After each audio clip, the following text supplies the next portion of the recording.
Good evening, residents of Everett, Washington. I would like to call to order the Everett City Council meeting of July 15th, 2026. For information on council meetings and how to participate, please visit our website at everettwa.gov/citycouncil.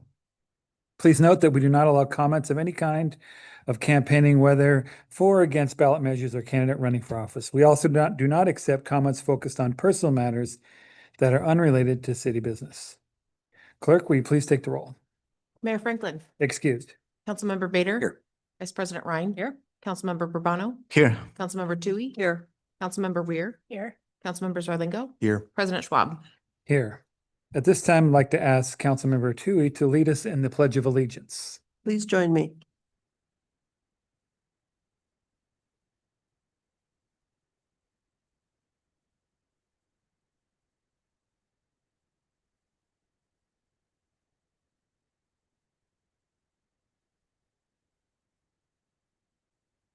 Thank you. And at this time, I'd like to ask Councilmember Ryan to read the land acknowledgement.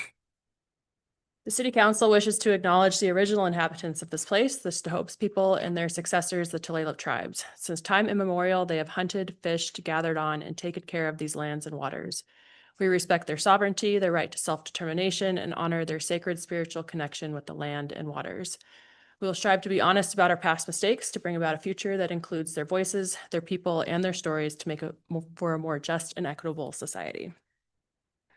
Thank you very much. So we'll move to old business. Do I hear a motion to approve the minutes for July 1st, 2026? Councilmember Bader so moves. Second.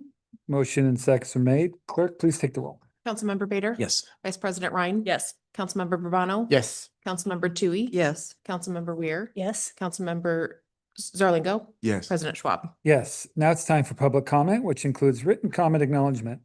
Under our rules, written comments shall be considered in the same manner as oral comments. The person submitting comments must provide their name and city of residence to be made part of the official council record. Good evening, Ayana. Do we have anyone here to speak? We received written comment from John Peoples, which was provided to the council. Beagle, city's clerk, and administration be part of the record. In here today, we do have William Parent. And Ayana, do we have anyone online at this time? Okay, I'm sorry, can we do our online first? Appreciate that. Thanks for your patience. I know you're good at it anyway. I know, but you're good at this though. You've done it a few times. Thank you. Yeah. Ishmael, would you like to speak? Can you hear me? Yes, we can. Hi. Thank you, council members. Thank you for the opportunity to speak today. My name is Ishmael Muhammad, and I'm a local housing developer in Everett. First of all, I want to take this opportunity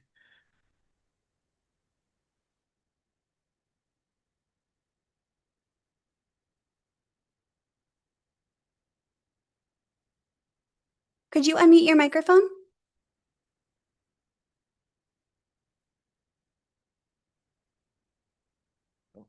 There we go. Ayana, Okay, do you have, sorry. excuse me, Ishmael, Ayana, do you have a timer set for them? Mhm. Okay, thank you.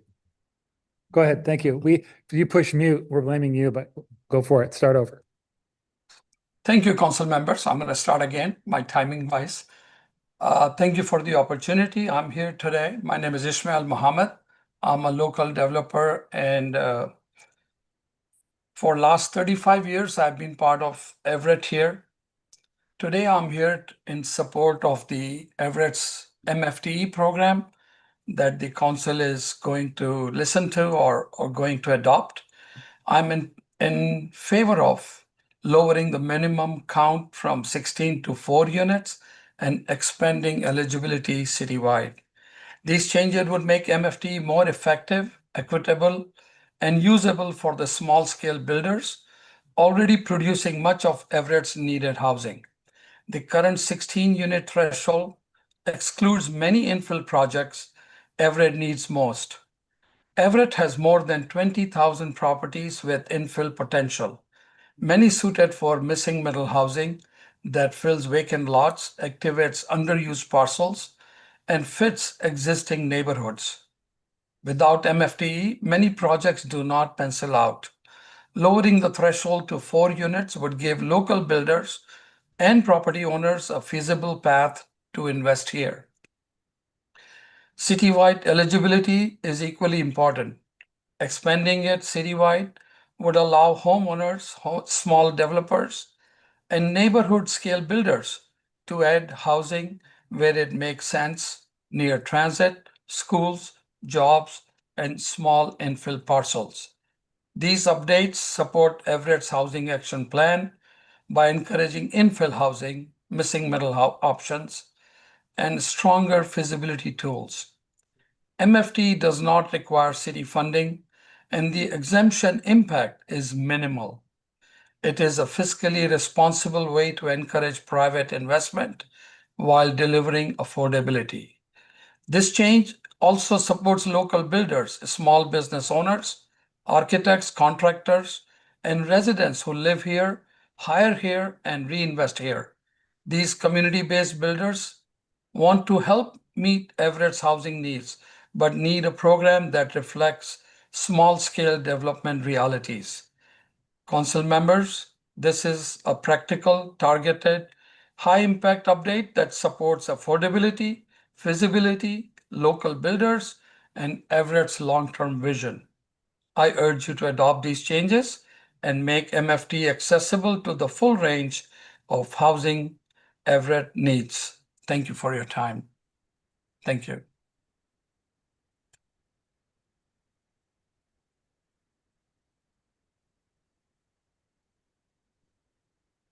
All right, and Melanie, if you would like to make a public comment, please.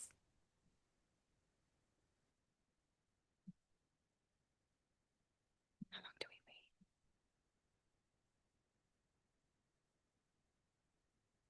Yes, I Melanie? would. I'm Thank here. you. Sorry, it had me rejoin. So I'm here. My name is Melanie Young, and I have been coaching at the Everett Community Rink since it opened in 2003. I have more than 35 years of coaching experience and over 45 years in figure skating. I've earned 2 U.S. figure skating rankings, completed numerous tests, competed extensively, and dedicated my career to developing skaters in our community.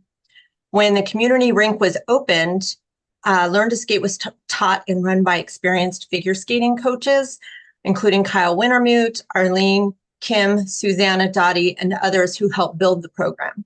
Kyle Wintermute, the original rink director, brought a U.S. figure skating background, which helped establish a strong skating community.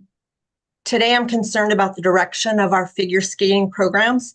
During difficult and family and personal health challenges, I experienced bullying and harassment from rink leadership. No coach should feel unsupported or intimidated while serving this community. I'm also concerned about the new coaching policies. Coaches are now limited to only 2 hours of coaching each week if they do not participate and learn to skate under the current expectations. Coaches are also expected to teach camps and learn to skate on Saturdays, which is not realistic for many of us who work other jobs to support our families. These policies affect both coaches and the skaters who depend on consistent instruction. The compensation changes are equally concerning. Learn to Skate classes have historically paid $20 for a 30-minute class. Under the new structure, that effectively becomes $20 an hour, or only $10 for a 30-minute class. This does not reflect the value or experience coaches who have spent decades developing their skills and serving this community. I asked the board to consider how repeated schedule changes and inconsistent communication have affected our skating community. I have also personally lost students because of last-minute changes, and adult skaters have shared that they no longer feel welcomed or respected at the rink. This rink should be a place where coaches, skaters, and families feel valued. I respectfully ask the board to listen to the coaches and Everett Figure Skating Club representatives, review these policies, and work toward a positive, respectful environment that supports the long-term success of figure skating in Everett. We need a contract to secure the future of our skating community. And I thank you very much for your time.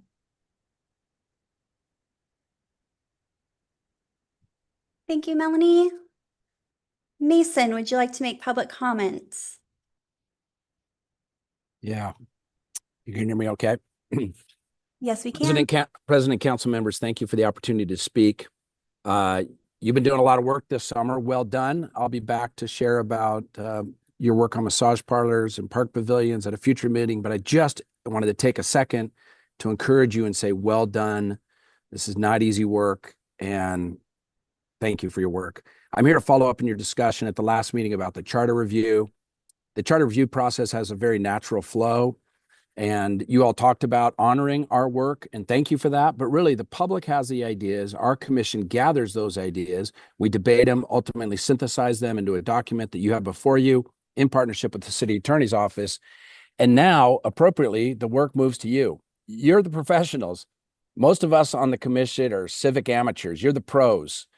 Council member Barberino last week said it well, and I agree with him. We trust your refinement. We have handed this to you, and we trust your work from here. And from here, the voters will have their say. So even if you do the work, there's more work to be done. It's a beautiful democratic process. I'm so proud to be a part of it. And I just want you to know, as one member on the commission, I fully trust you and the work you're going to do. I do want to acknowledge a few things you talked about at the last meeting. We did need more time. Councilmember Ryan mentioned this, but we got done the majority of what I think we were called to get done. You could always use more time. A few things that you talked about that I thought needed some refinement. The 1-year residency, yes, 1 year was arbitrary, but so is 2, 5, or 10. I mean, I've lived in the city 23 years, and I still don't feel like I'm a real resident until my grandkids graduate from Everett High. I'm just a poor old Edmonds kid. So their residency thresholds are imperfect. What matters most is the heart and the attitude someone brings to the city of Everett. So, and the other thing you didn't say that needed to be said is what we wanted to limit was opportunistic people. In other words, people that moved into places or jobs to get their opportunity ahead rather than building opportunities for other people. We need people in positions that aren't opportunists, but are building opportunities. The fiscal analysis was well said. Providing a simple link was important. We did talk about that a lot, and not just a QR code, because my mother-in-law and father-in-law get really freaked out by QR codes. So please include a simple link as well. 60 days versus 15 days for initiatives. We understand the complexities of that. Our discussion was mostly just going, how do we make sure that items are serious considerations? 5 years versus 10 years for the Charter Review Commission. I appreciated your comments last week. The 5-year suggestion came from the pace of change in the world, and I don't think it came from a deep conviction. That's my own personal opinion. So I don't think people are going to get fired up about that either from the commission. And then districts, it was stated in last week's meeting that the Charter Review Commission discussed districts. We did not discuss districts. At least I was at every meeting. I don't remember that ever coming up.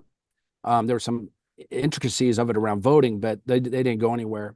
And then on term limits, I thought your discussion last week that you had enlightened me a lot in the last meeting you had. Out of 281 municipalities in Washington, only 6 have term limits. That's remarkable.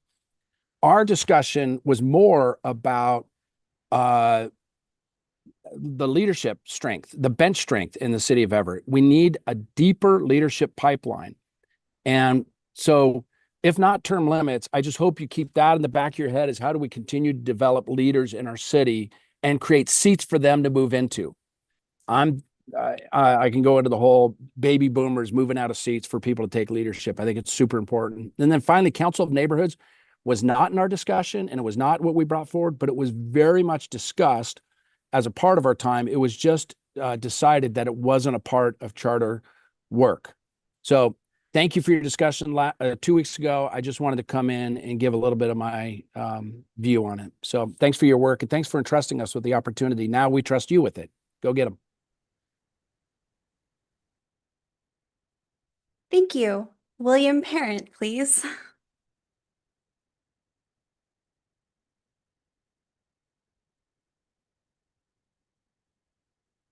William Parent, Silver Lake.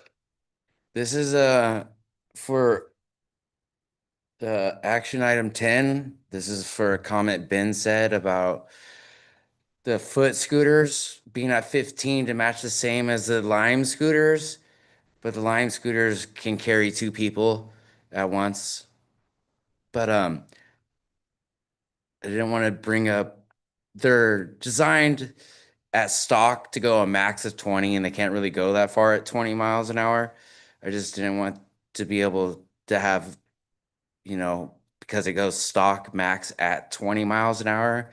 I didn't want to have no conflicts with police department because he been wanting to keep it at 15, the same as Lime scooters. So, and then it said something about riding on the sidewalk. Now, if you go to the Silver Lake and you're on the 100 or the 100th Street by the Winco and you got air tires, the bike lane's always full of glass. And when you got to get somewhere, you can't have time for a flat tire when you're commuting from, Silver Lake to downtown Everett on a foot scooter. And then the difference between our bike lanes in the city of Vancouver is that they got some mean turtles going down the bike lane. And we don't have those mean turtles. Makes it safer to keep you off the sidewalk and not in the street. They had some mean looking to keep the cars from swerving into the bike lane. And then they had some painted green, on the bike lanes in Vancouver, downtown Vancouver, Washington, which is, makes it feel a lot safer to ride in the bike lane. I just wanted to mention that. It don't, I mean, to put a limit on a stock setting to compare to a two-person scooter, which is real nice to see two people riding the scooter in town. But yeah, that was my only concern about having conflicts with going 20. That's all.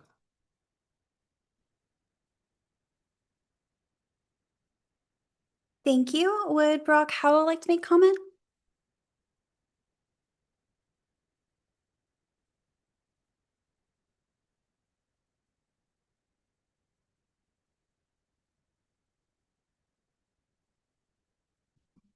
I am a resident of Everett, 98201. I'm here with both my hats of Executive Director of Snohomish County Transportation Coalition, Snow Track, and Stations Unidos. Mostly this is regarding the new bike ordinance, but I just want to briefly mention, did just submit a letter to the mayor and to council regarding the potential for the transit merger and the historic opportunity we have with that project and some recommendations that are tied to it. So that's with Snow Track. Supportive of the changes to MFTE, of thinking about the future of how do we make sure that we have an affordable city. Excited about the stadium. More progress tonight on the stadium from Stations Unidos perspective. It's nice to see continued progress on that front. Now, finally, the ordinance. So I think it's a common sense solution to a real problem we have right now of an increase in traffic violence that's happening on our streets. It's been happening for 10, 20 years now of increased number of collisions, of fatalities and serious injuries. The number one reason for the increase is the safety of our roadways. I want to be clear on that. We need safer roadways. We need to redesign them so they are safe for all people. But as we see new e-motos come into the marketplace, we do see children and others who are riding them inappropriately in unsafe manners, and we need to have a regulation in place that provides the right context for them. So I think this is a common sense approach. I'm excited for the city of Everett to be a leader on this front. We had a little bit of concern from Everett Station District Alliance, Stations Unidos, in terms of how it would affect our ambassadors. We do have 2 bike patrols, and we need them to be able to ride on the sidewalks because there are streets that are unsafe to ride. We give our ambassadors the choice of where to ride on the street for what is the safest for them in the context.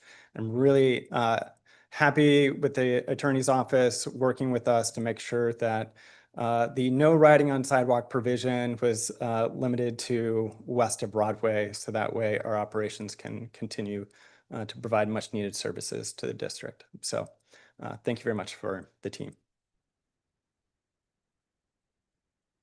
Thank you. Christine, would you like to speak? Yes. Is there a way I can watch so I don't run over my minutes or? Okay, thank you.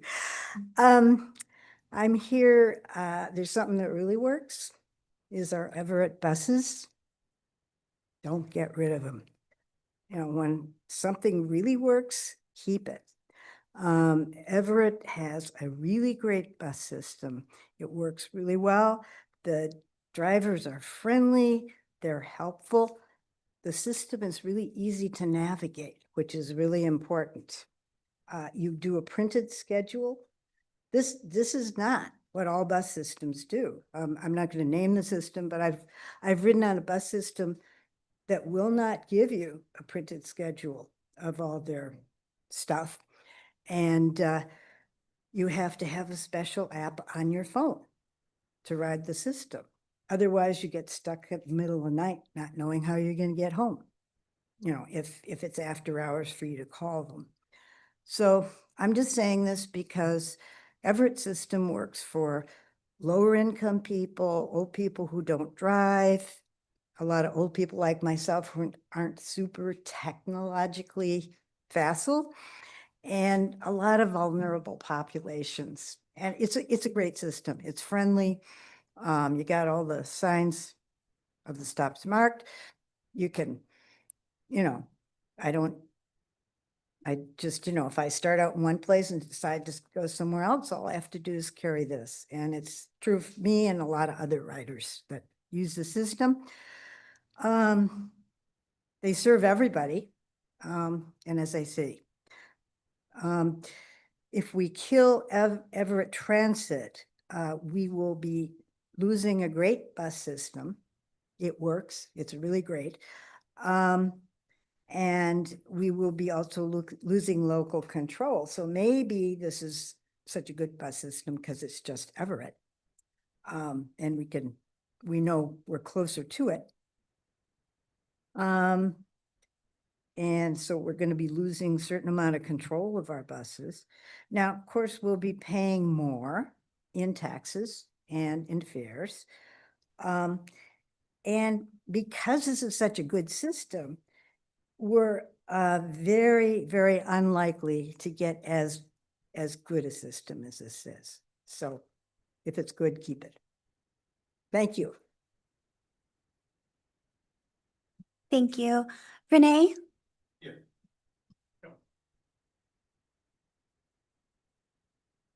Hello, good afternoon, council members and everybody. My name is Rene Pairo. I live in Everett. I'm a taxpayer and I'm a voter in Everett. And I would like to talk about CT or Everett Transit merging with CT and what it means on the perspective of fiduciary responsibilities. I was trying to look for an example to show how irresponsible is. I have mentioned this word, please don't take it the wrong way.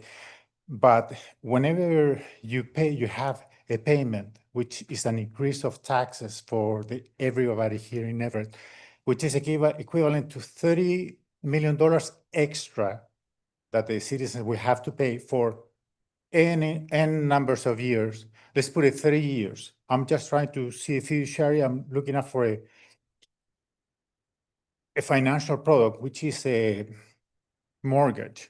We have the element of time, 30 years. We have the payment that the city will pay, $30 million a year. We have a principal, which is approximately $80 million. And then what is the cost of that for everyone? The interest rate for that mortgage in 30 years, $80 million, and $30 million extra is 37.5%. 37.5% on the lower estimate. That makes no sense. You're supposed to have a fiduciary responsibility with the people that you swear to serve. So I don't think that this is a sound decision if you approve this. So 37.5% is the lowest. I gave you a little note that I call the tax that can pay back the taxpayer.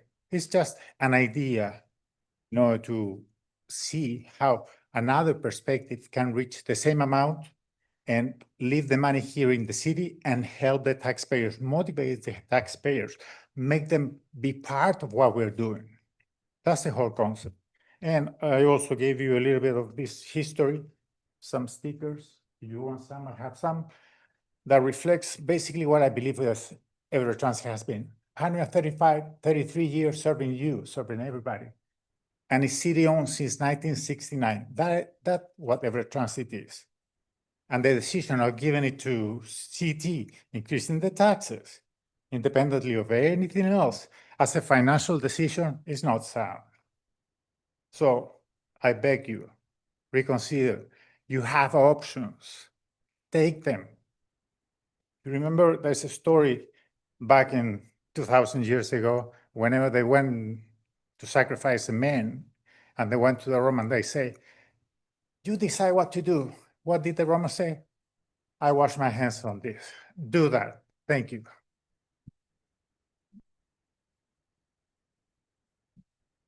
Thank you. June, would you like to speak?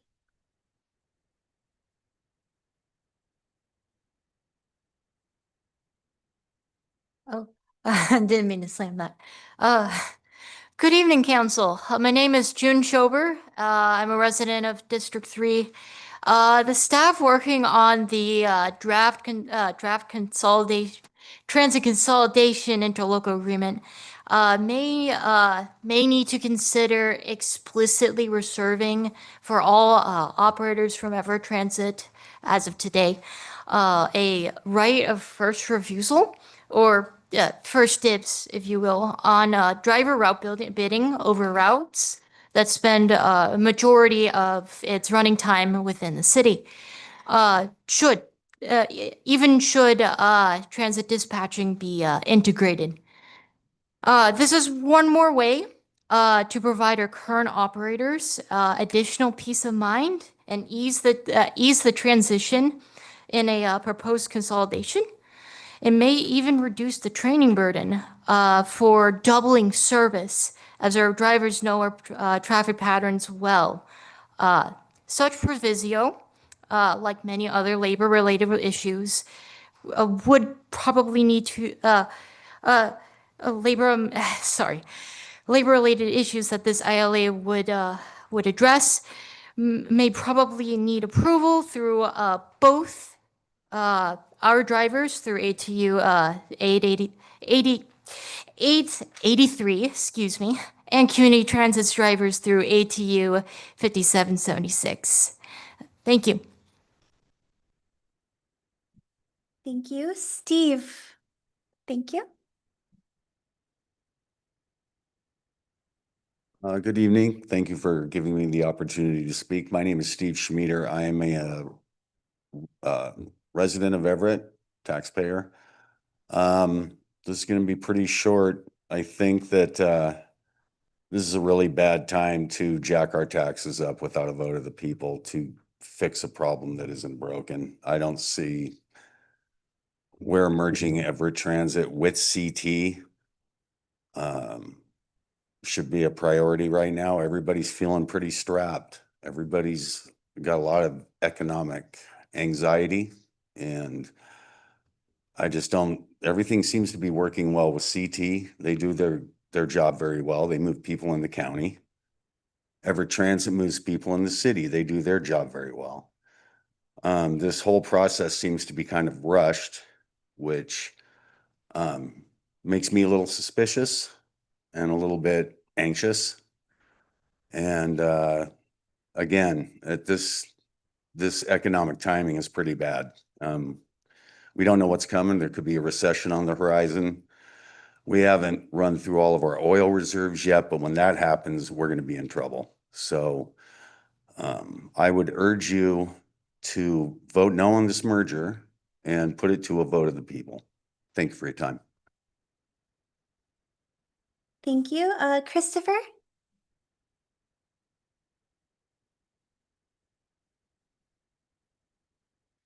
Good evening, Everett City Council. My name's Christopher O'Neill. I was born and raised in Everett, attended St. Mary Magdalene School, was heavily involved with the Boy Scout Troop 18, attended Cascade High School and Everett Community College. I am currently employed as a bus operator for the city of Everett. I began my bus driving career at Community Transit, and after nearly 5 years, I had the opportunity to move to Everett Transit and drive for the city that I love, to serve the community that I belong to. Unfortunately, I am in a place of uncertainty about my future. Allowing a merger of Community Transit and Everett Transit will hurt the citizens of Everett. A 0.6% tax increase on the public is unacceptable. That brings the sales tax in Everett to 10.5%. And I can tell you, as a resident of Everett, I will no longer shop within the city of Everett. I will do my food shopping outside of the city. While I'm there, I will fill my car with gas. And when my wife and I want to go out to eat, we will not eat at any restaurant in Everett.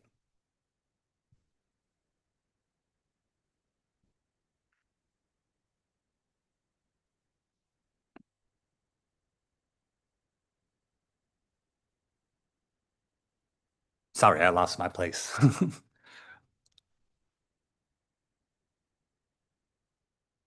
So I would ask the city council at this time to please deny this merger between Community Transit and Everett Transit.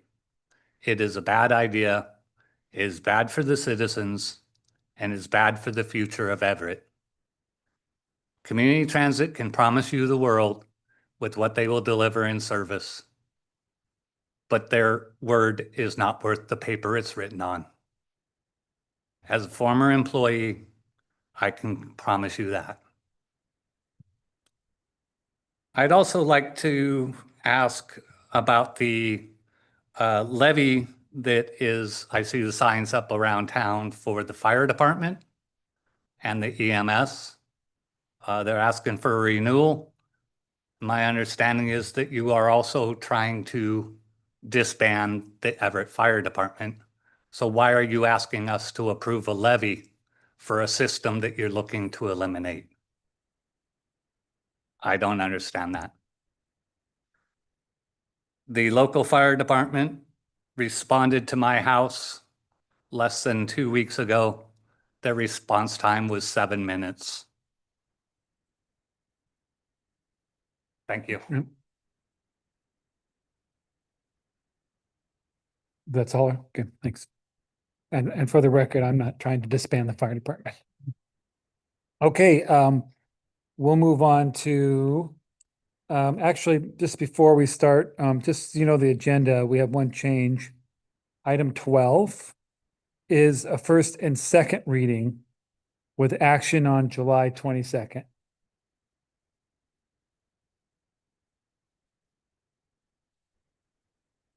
That's item 12, first and second reading, action on July 22nd. So at this time, we'll move to council comments. Councilmember Bader. Just a quick thank you to so many in the city, both city staff and volunteers who did such a great job with the Everett 4th of July, whether it was the parade or the celebration of Legion or the fireworks. So I think the community really values that. I just want to say thank you to so many people for that. Other than that, no comments, no report. Thank you. Okay. Councilmember Ryan. And thank you to the Everett 4th of July committee for their hard work to put on a very fun parade. I had a great time. My family and I had a great time watching. So thank you for all your work as well. Thank you to our commenters as well. I agree that we should have better striping on our streets for all modes of travel. Thank you for bringing that up. And also, I wanted to mention thank you, Melanie, for your comments earlier. We did receive a response letter from Oakview Group. So I'm hoping that there's a way that this could be part of the public record since we have a hard copy of it. And we'd love to see if there's a way that they could still come to council in person or the PFD to respond in person to some of the concerns that had been brought up, or I'm happy to make the request if that's not already in the works. Great. Also this Saturday, wanted to make sure folks are aware that the Stations Unidos, formerly Everett Station District Alliance, is hosting a cleanup starting at 9 o'clock with what I understand to be some cool new volunteer shirts. So everybody's welcome to join for that. And also this Saturday is the Port Gardner Neighborhood Association yard sale. So check their Facebook page for a map of all of the participating Port Gardner neighbors that are going to be doing yard sales. And the Port Gardner will also be having their neighborhood association meeting coming up this Monday at the Community Resource Center starting at 7 p.m. Thanks. Thank you. Councilmember Bourbon. No comments. Thank you. Okay. Councilmember Tui. No comments. I just want to thank all the folks that spoke tonight. Appreciate your comments. Thank you. Councilmember Weir. Thank you. I want to also give a shout out to all the volunteers and staff that worked on the 4th of July events because it great turnouts for the parade and for the Legion Park event. And it was a lot of fun. So great weather too, which is always good. So I attended the 123rd anniversary celebration of Bailey AME Church in Delta neighborhood. And just for a little perspective, our city became a city 133 years ago. So they've been really committed to service and work in the community for a long time. So congratulations to them on the 123 years. We had a great informative meeting with representatives from City Public Works and members of our Northwest neighborhood last night down at Whalen House. This was regarding portions of the Port Gardner Storage Facility project that will be happening at the location of 15th and Rucker and those people that are really going to be impacted by it. So it was reassuring, I think, for the residents to hear directly from staff what that was going to look like and what they could expect, and gave them a little bit of a breath of relief, I think. So that was great. So big kudos to Ryan Sass, Tom Hood, Randy Lovelace, and Kathleen Baxter from the city for spending their evening to meet with our residents. Was much appreciated by all. August 1st at Wiggums Hollow, the Delta Neighborhood Association is sponsoring their annual Shakespeare in the Park with Macbeth. So come and check that out. It's a wonderful time just to sit on the grass and have a picnic and watch some theater outside. And it's also the mother of all garage sales in the Northwest neighborhood that Saturday. So big things happening up at the North End. And then the following weekend, I believe, is the Riverside, correct? August 8th, actually. Yeah, But the following, weekend after. Did Port Gardner have one too? This upcoming Saturday. Yeah, Thank you. lots of big. Saturday after that is Valley Views and Oh my inaugural. gosh. Okay, so a lot, yeah. But yeah, that's it for me. Okay. Thank you. Councilmember Zarlingo. Well, first of all, I think Council Member Bader's comment should not obscure the fact that he was a real leader in and has been year after year in the 4th of July celebration. So let that be reflected in the public record. Last Friday, I attended Boeing's 737 North Line startup and ribbon cutting. So Boeing's about to start assembling the 737s at their 4th manufacturing line here in Everett. That's a $1 billion investment in our community. I attended that with Mayor Franklin. Actually, Mayor Franklin spoke there, did part of the ribbon cutting, and actually participated in the mostly employee-staffed baton relay, not a race, because it was just a relay run from Renton all the way to Everett. So congratulations to them, to her. But the thing that struck me about that was the number of employees there. Certainly there were the typical people like me, officials and that sort of thing. But I think the thing that really struck me was there were hundreds and hundreds of employees there on the floor, in the chairs, and in the balconies watching that. And that's an acknowledgement, I think, by Boeing, their focus on shifting their culture, the critical role that they're seeing of their employees in quality, safety, and therefore overall company success. That repeated emphasis on quality and on a measured and careful build of this new production process and production rates, the person-to-person transfer of skills and experience, including people from Renton working alongside people in Everett for months and months to ensure that the people that they're hiring and bringing into those roles can do a quality job. So I think the involvement of the employees, the focus by the company on those employees was really an encouraging thing for our community and for Boeing as well. One other comment, attended Puget Sound Regional Council's Transportation Policy Board meeting last week, and a couple of interesting nuggets of that. One of them is that gasoline sales in Washington are dropping about 2% per year, and that drop continues. So that's changing what happens in terms of tax revenue for things like roads. And that's also why there are various processes being considered for alternative taxes on that, or alternative revenue. And also crashes and injuries, serious ones, are declining after the increases in the 2020 to 2023 year, which were quite steep. We're still up over historical ranges. And interestingly, deaths and serious injuries are much higher per driver in rural areas than urban. That's probably because in those areas there are faster travel speeds. So I guess what that means is there's a kind of a minor compensation for all of us in slow traffic, and that we're less likely to be seriously injured or hurt. That's it for me. Thank you. Okay, thank you very much. And thank you, Councilmember Bader, and your team for leadership on the 4th of July parade. Great turnout. Do you have a number? An estimate? Limited time said 15,000. I think it was a little shy of that. It was a pretty gray morning. Wow, that's a big deal. Thank you for that. Don't forget, we have upcoming National Night Out, August 4th. So if you're watching, please do everything you can to attend and get connected with your neighborhood groups. It's a great way to get out and just build relationships with your neighbors. Couple of things on behalf of the council. I know we talked about translation challenges with different languages. Angie and I, and thanks to help with Jennifer's staff, is we're looking at a translation software that does captions, and it's actually in addition to Zoom. So hopefully we'll be making some progress on that. I know we're going to do some testing here pretty soon. Also, there is a couple of things that I know that council has been getting a lot of emails over, and that is the animal shelter and our policy on how and when, unfortunately, an animal may have to be put to sleep. And there was an unfortunate event, and it was reported. And I spent time with both the constituent and several representatives from animal humane rights groups. And I think the city's done a really pretty good job of evaluating their process. I know there was one change that they make is that is if someone drops off an animal and through the process, the decision is made to put it to sleep, that they'll call that person and let them know and give them like one last chance to make a decision whether they want to keep the animal or not. So I know there's a lot of time and effort put into that. Also, I know we did the ongoing concerns that the Everett Figure Skating Club has with the Angel of the Winds Arena. And there's certainly multiple layers in this.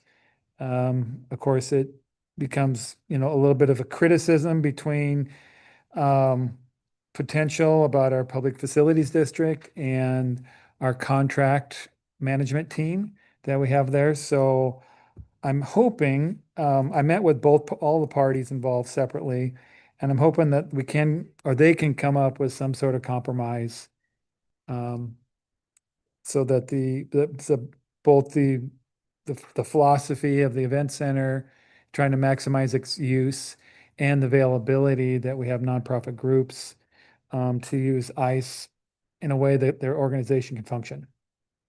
So more to come on that. I think a little bit more. Of course, we're kind of somewhat removed as a council, but whenever there's a large group of our community that's concerned, and that makes me concerned. So I know all of you are concerned with that too. So I'm hoping that I know the mayor has also been investing in that. So hopefully we can come up with a compromise. So I just want to let you know that I've been working on that process on behalf of the council. Okay, let's go on to administration. Jennifer. No update. I know you have lots of items to get to tonight, so Okay, I'll be short. thank you. How about our city attorney? Our acting city attorney, right? For how long? As long as I can keep the position. All right. No comments and no executive session tonight. Thanks. Okay. And so we'll move to our consent items.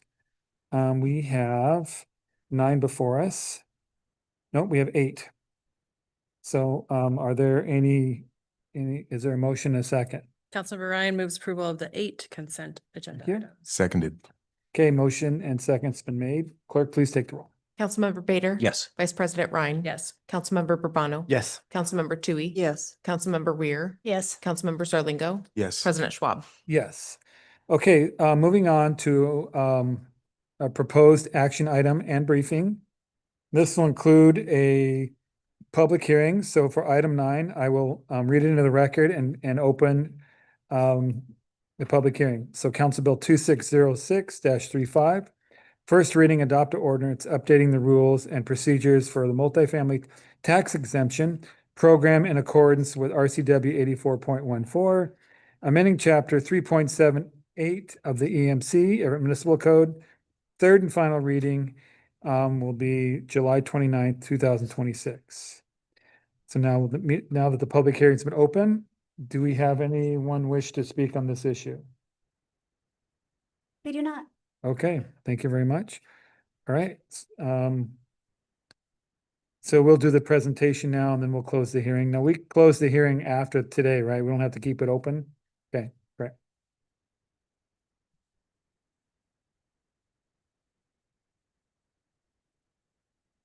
We have Planning Director York Stevens Watchta and I think Special Projects Manager Frank Hong to do the briefing. And I think Okay. Frank is just pulling up the PowerPoint. He is the lead on this proposal, so.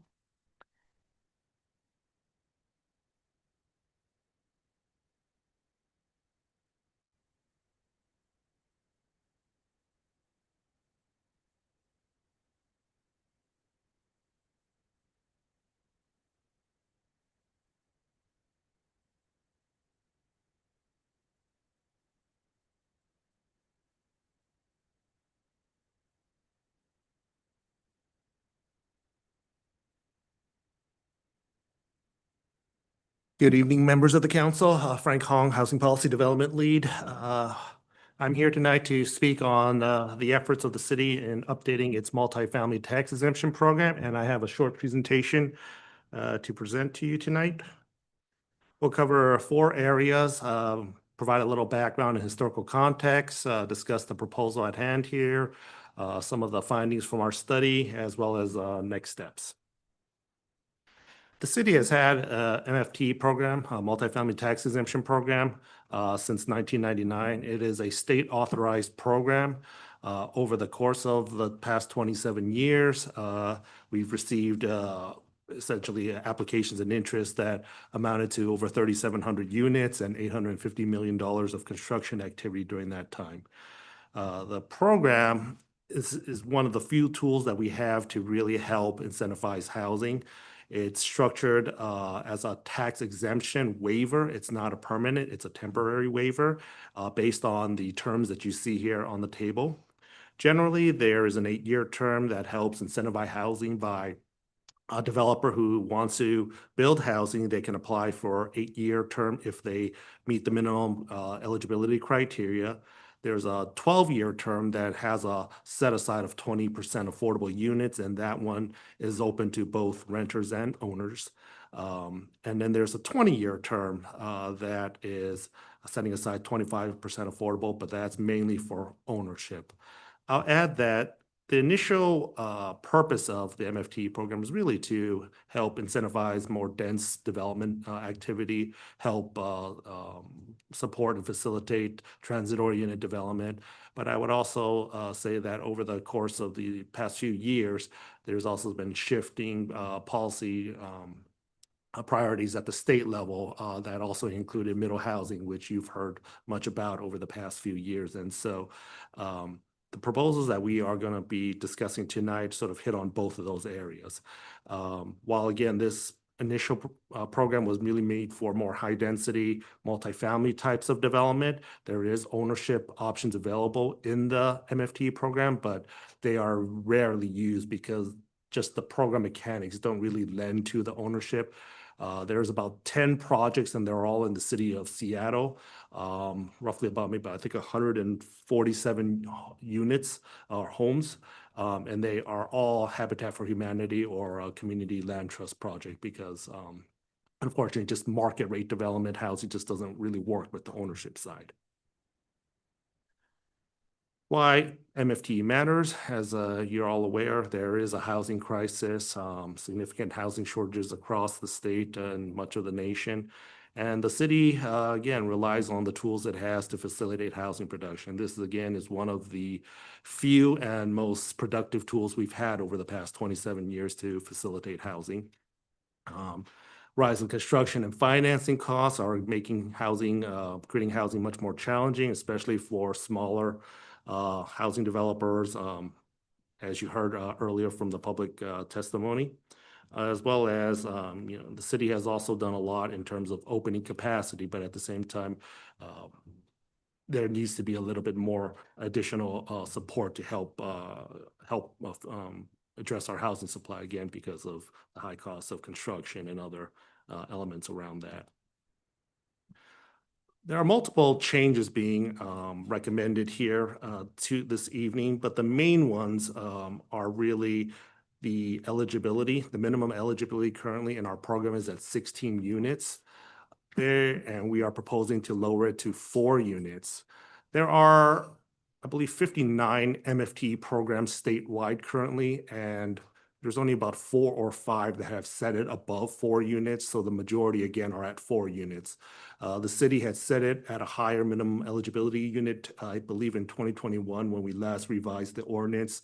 There was thought that during the 2010s, MFT was utilized a lot. There was thought that there might be a strain on capacity if we had too many projects. We have not seen that to be the case.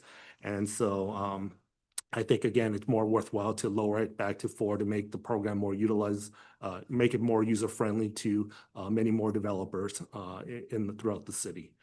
The other big change is expanding the residential target area, essentially the boundary where the program can take place. For the most part, right now, it's in most of the multifamily zoned areas, and we are proposing to expand it into the NR and UR4 zones, which typically in the past were some of the more lower dense zoning areas.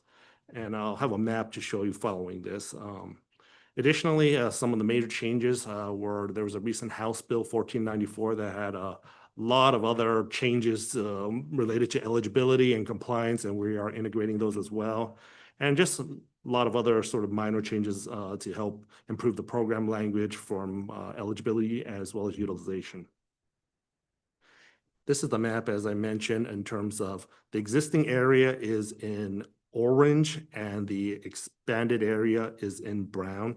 One of the gentlemen in the public testimony mentioned earlier, it's citywide. It's technically not citywide because we aren't including the NRC, which is the constrained areas. So there are areas that are still excluded, but for the most part, the program is being proposed to expand to the majority of the city. And the purpose and impacts of why we're doing this. What are the potential impacts from these proposals? Lowering the minimum eligibility from 16 to 4 units and expanding the RTA to include NR and UR4 will help drive additional housing units, especially addressing middle housing. In terms of housing outcome, how will this influence future housing development? We believe that there will be some additional some housing supply created in these zones. The tax impact, what is the financial impact of the MFT program that we're going to address?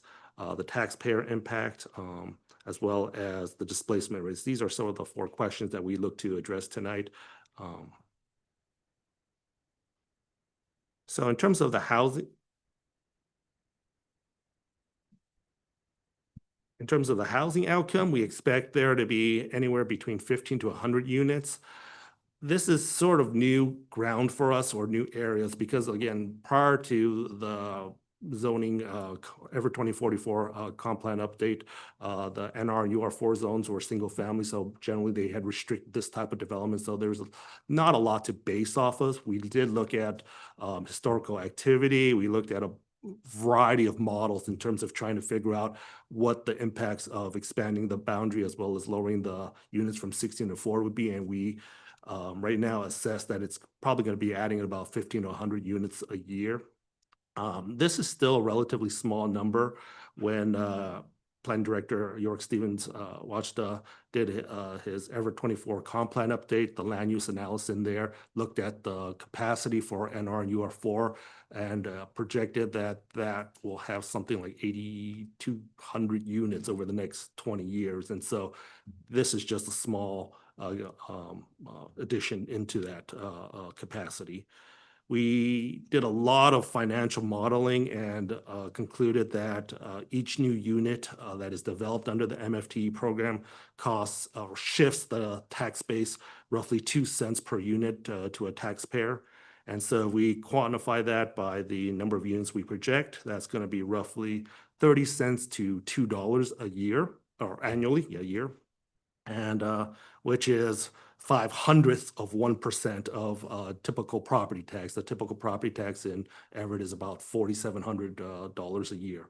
And so again, this is a very minimal in terms of the tax impact of expanding this program to increase the supply of additional housing units in some of these lower dense areas. As part of the expansion, we are required to also address displacement. We did not find there to be significant impacts. Generally, when we think of displacements, it's in higher areas where if you maybe demolish an apartment building, you won't displace a lot. But since a lot of these areas are essentially infill areas or low concentration areas, we do not expect there to be much displacement risk in that.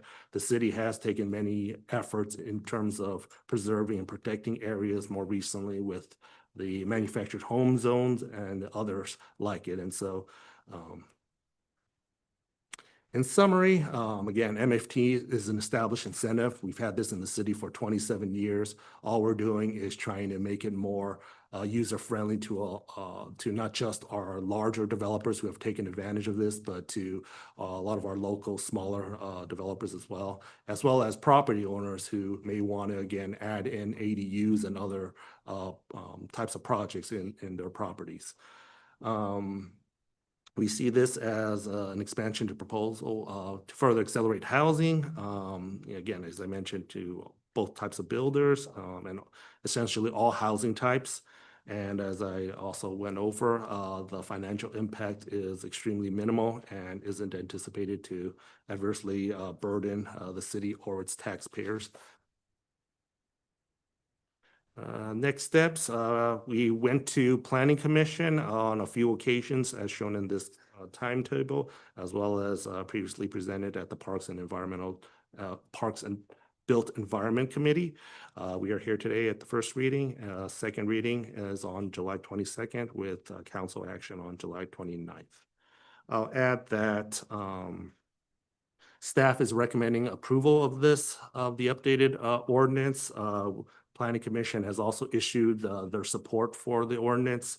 I also reviewed the ordinance with Commerce. They have also expressed strong support in favor of this ordinance. Yes, any questions I can answer? Question, Councilmember Zarlingo. Yeah, Frank, you'd mentioned 20 and 25% affordable proportions in a couple of those developments. And how is affordability defined in this case? Is it like an 80% of area median income, or is that the kind of typical figure? Yeah, the AMI affordability has changed over the years. Some of our earlier was at 100, 115, but now the standard is at, for example, the 12 years, 20% set aside affordable, which means 10% at 60% and 10% at 80%. The 25%, that's at 80% because that's on the ownership side. And again, I'll add that no one has ever used the 20% because the ownership option just really doesn't work.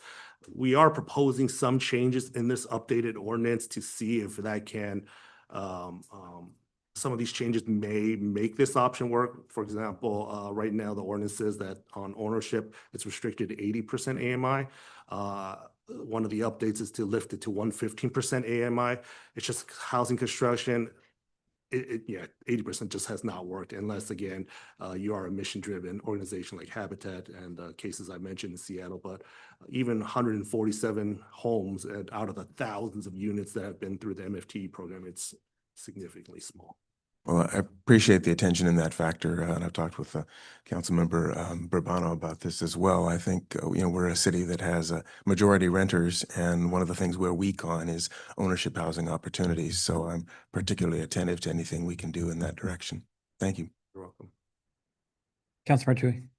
Yeah, I just have a clarifying on the taxpayer impact. You have 30 cents to $2. How is that assessed? Is that per $1,000 of the assessment of the home, or is that per taxpayer? I'm kind of confused on how you came up, what that represents. Correct. So again, it's per unit base. We looked at our 2025 MFTE information and based it off of that. And we lot of calculations looking at all the tax levies, and we calculated to essentially be, again, 2 cents per unit. And so when we look at projecting 15 to 100 units annually because of these updates per taxpayer, that's roughly going to be anywhere between 30 cents and $2. And normally, as I went over at the beginning, there are 8-year and 12 years. So if we just say average 10 years, anywhere between $3 and maybe $20 at most over a 10-year period annually. And then when the program exits, then it'll revert. And so it changes after that. Okay. But it's very minimal.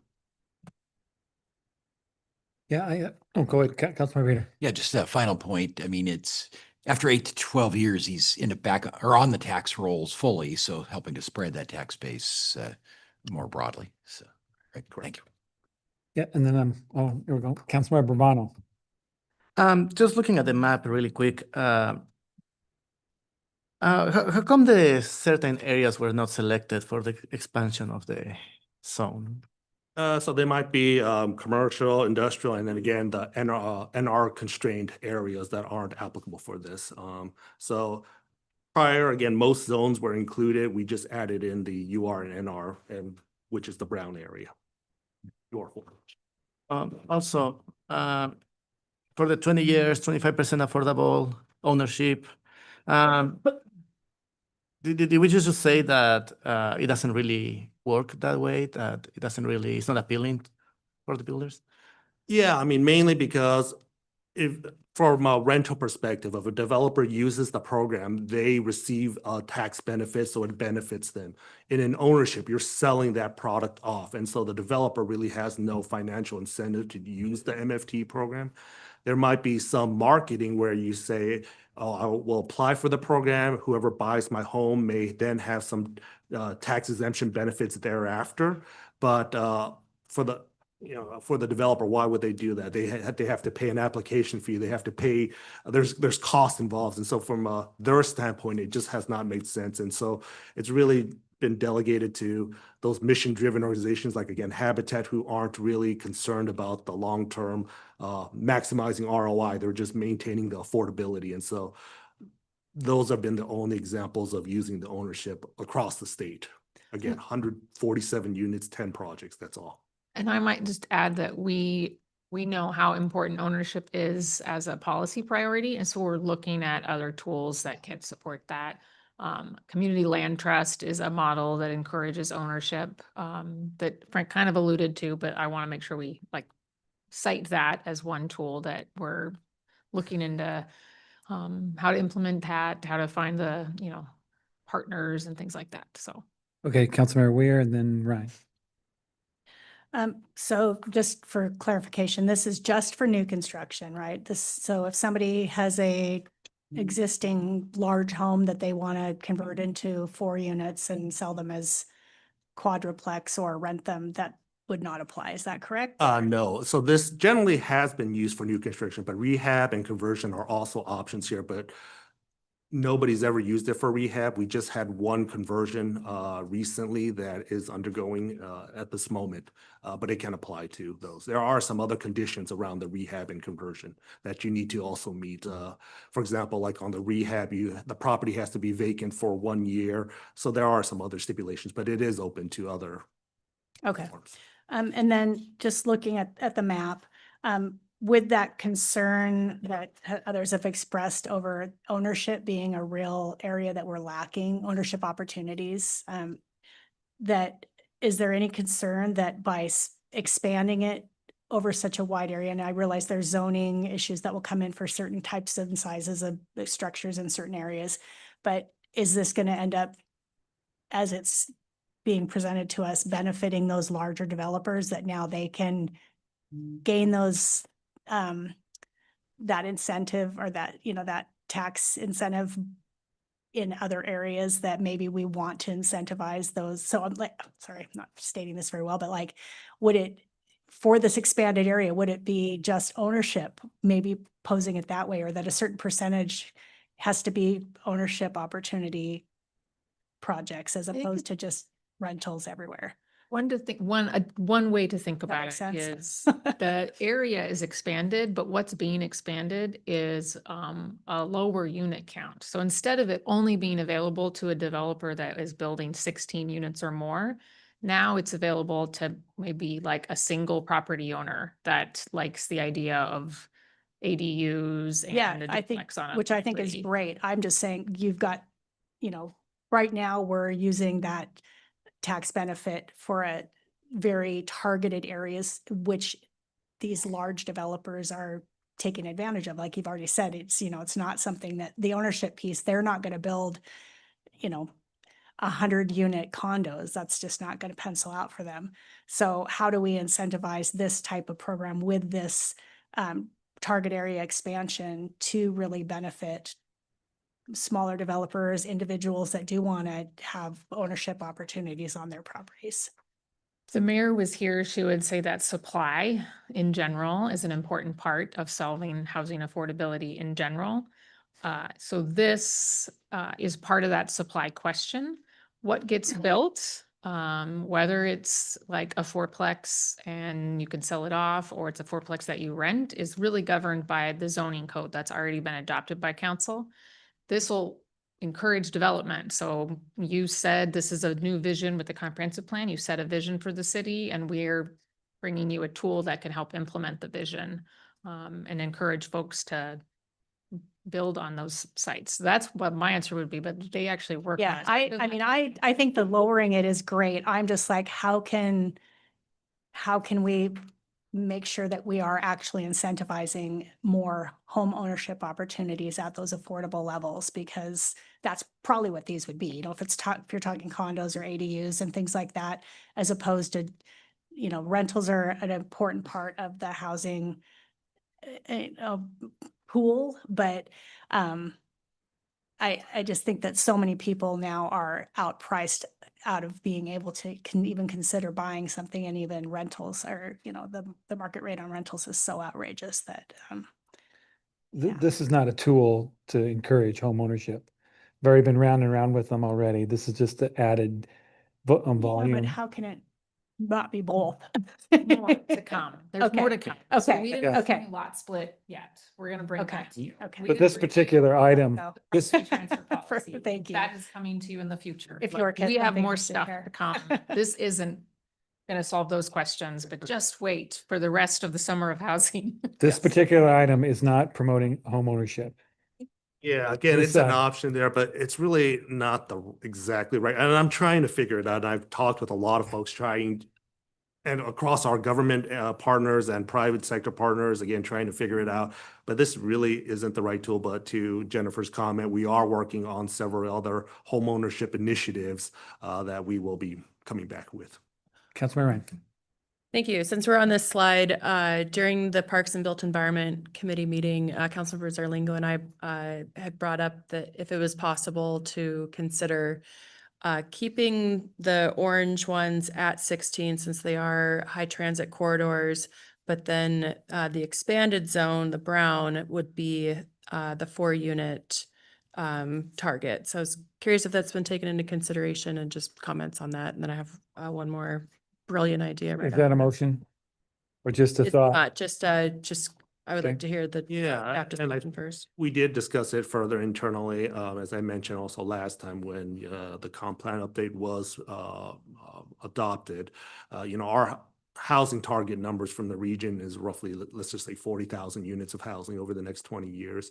The comp plan addressed capacity throughout Everett, roughly double that at around 79,000 units. So there is capacity across the city, and we were accounting for projects. We have seen a couple of projects that are higher zone where maybe you'll see a lower density development project come in, but generally for the most part, you rarely see that because it's not economically, it doesn't make sense. Somebody who's going to be paying more for a property that has a increased zoning capacity generally wants to and desires to maximize to the best use of that property versus underdevelop that property.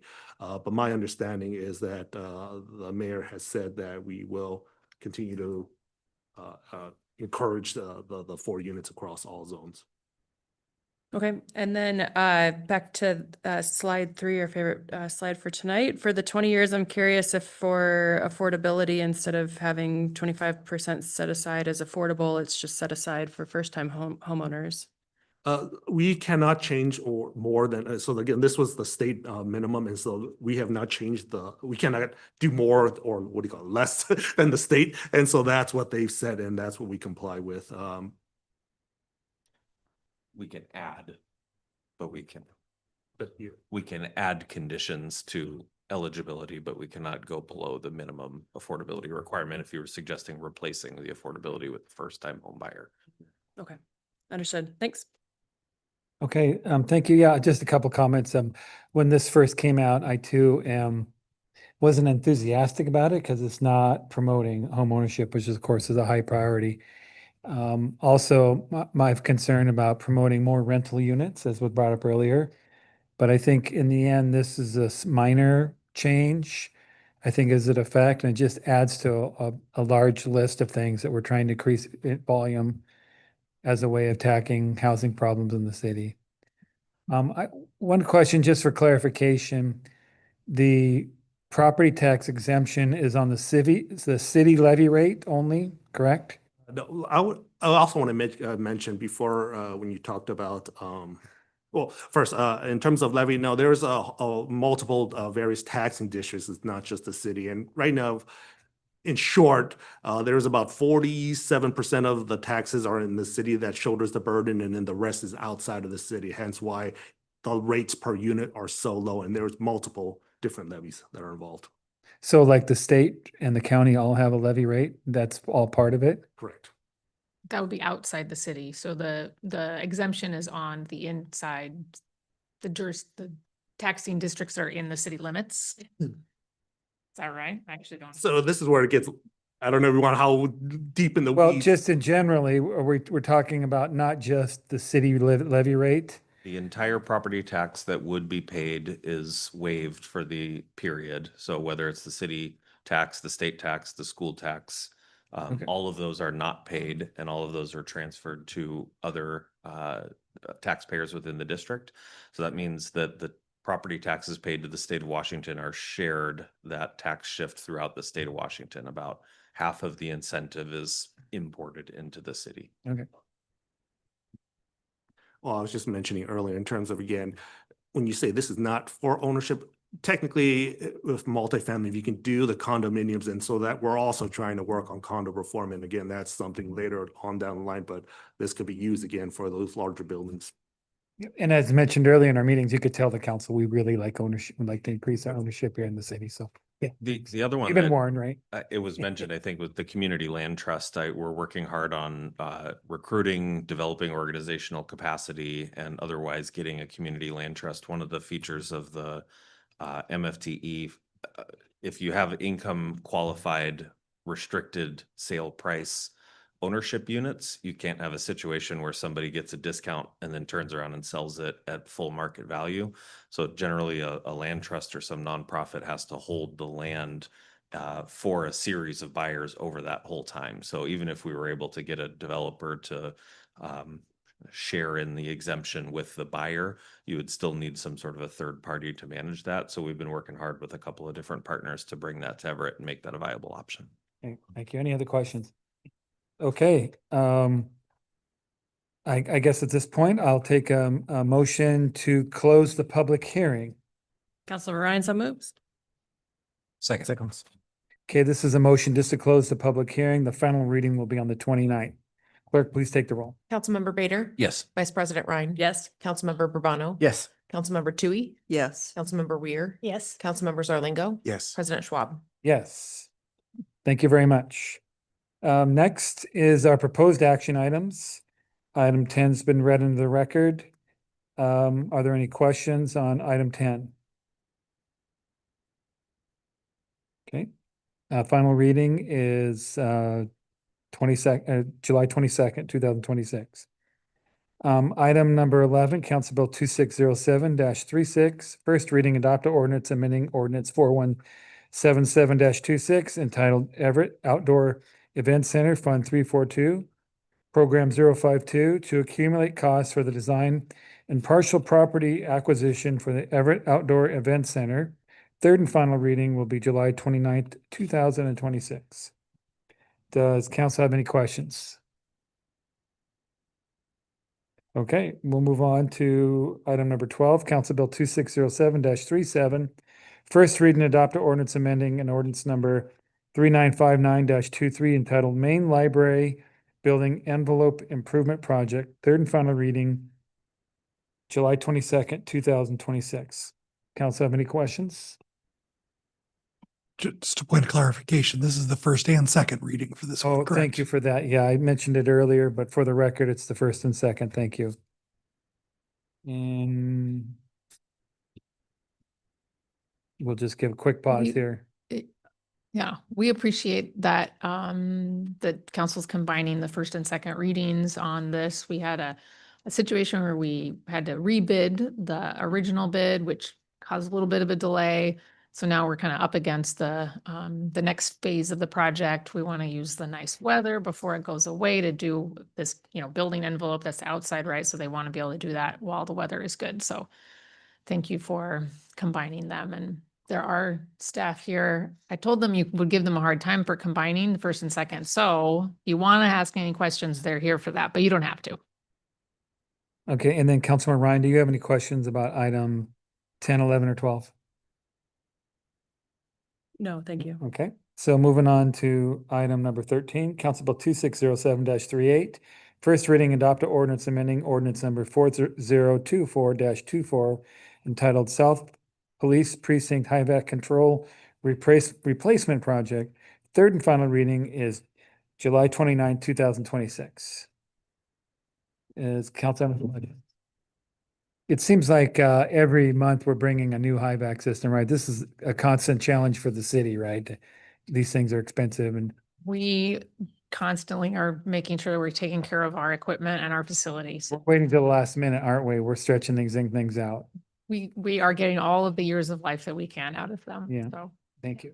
Okay, so moving on to number 14, Council Bill 2606-33, third and final reading, adopt ordinance approving changes to the city charter to be considered in election by the residents of Everett and requesting that the Snohomish County Auditor place these charter ballot measures on the November 3rd, 2026 general election.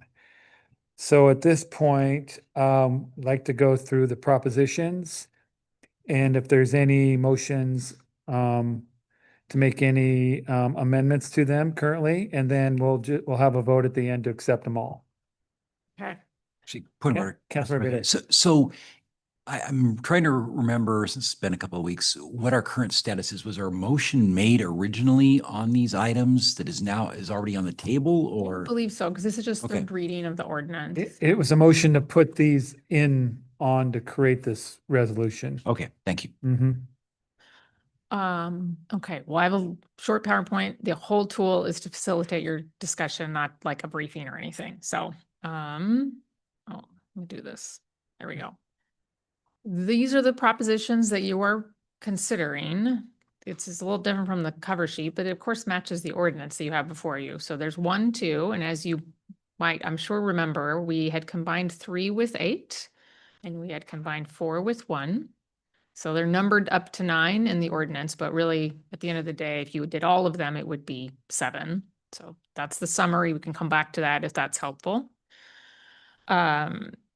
The city attorney sent out 3 potential amendments by email, and I put them up I have slides for them to help us review them. So this is the first one. This is amendment to the 2.2 section on eligibility.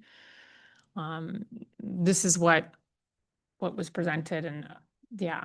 I was very sorry to miss your meeting on the 1st where you dug into this. So I'm going to make Ramsey support any additional information that's So- needed on these. So maybe we could just summarize exactly where we're at in its current form.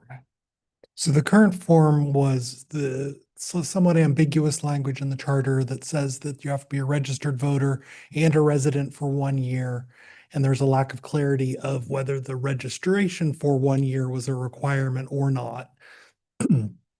And so this addresses that by separating them out, making it clear that the charter review committee recommended having the 1 year requirement for both registration and residency. And so this language is an attempt to capture that with avoiding any of the ambiguities. So the first sentence deals just with the registration requirement for 1 year. And then the next sentence deals with the 1 year of residency, both for the at-large positions, which is citywide, and then residency within the districts for the district positions. The registration requirement is currently separate from residency, so you just have to be registered in the city for a year. You don't have to necessarily be registered in the district for a year. And so that's But there's still a separate residency requirement. yeah, there's still the separate 1 year residency requirement. So the district, you have to be a resident for that district for a year. For the at-large and the mayor, you have to be a resident of the city for a year. And then the registration is anywhere in the city. That's for a how the year. current application is. So And it's also tagged to the date of the general election. There's been conversation about that. There's different dates that you could pin that to. This pins the voter register, pins all of it to the general election. that's the start. Not filing week, not whatever. That's the start. That's when the That's the clock one. ticks. 1 year from that, so it starts a year before. Yeah. the general. Okay, great. Councilmember Bader? Thanks, Council President. Ramsey, I did listen to some of the conversations that on the charter review, going to YouTube or wherever they're at to listen to those. I thought that one of the challenges here was that residency was a difficult thing to prove, and that registered was a bright line because you were registered at a certain address. Any comments on how hard it would be to prove or disprove residency if that was challenged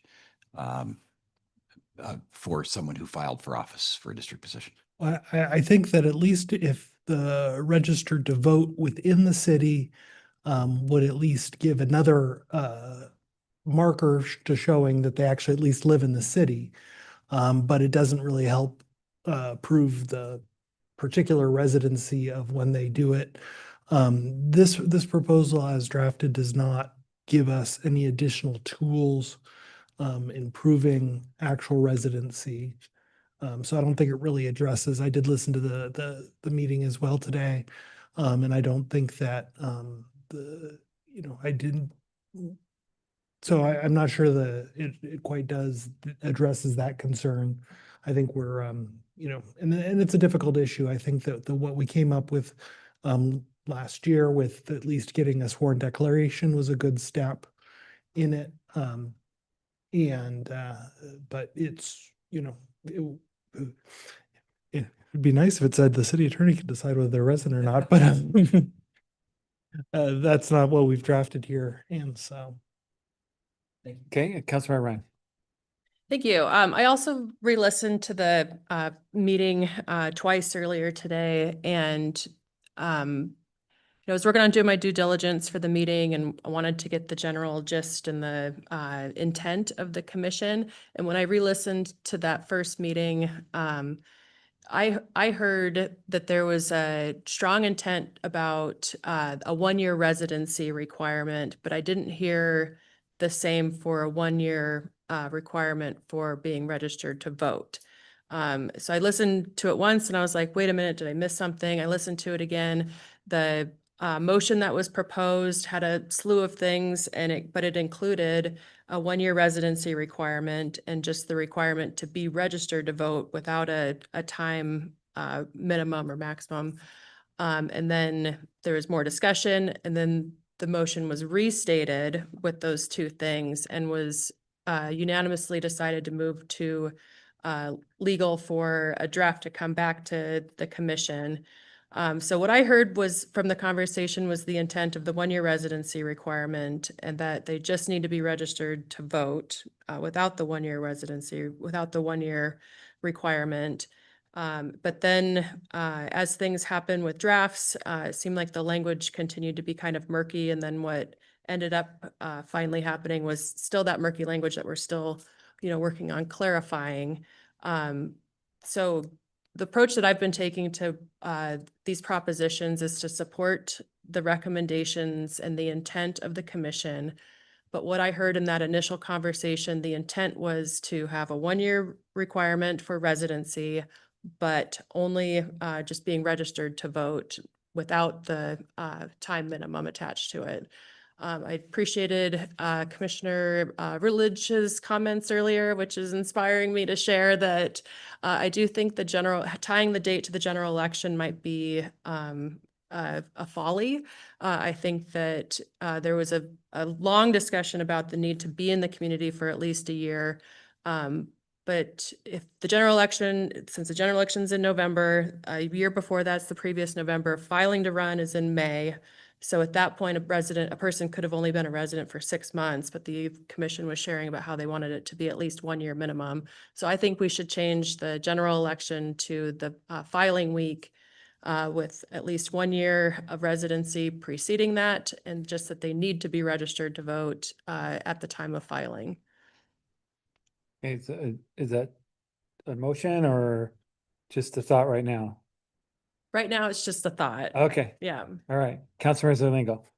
I guess I'm interested in clarity here and also not positive about someone just registering to vote and then immediately filing to run for election. I think the intent of the Charter Review Commission was that people have at least a year's involvement here in the city.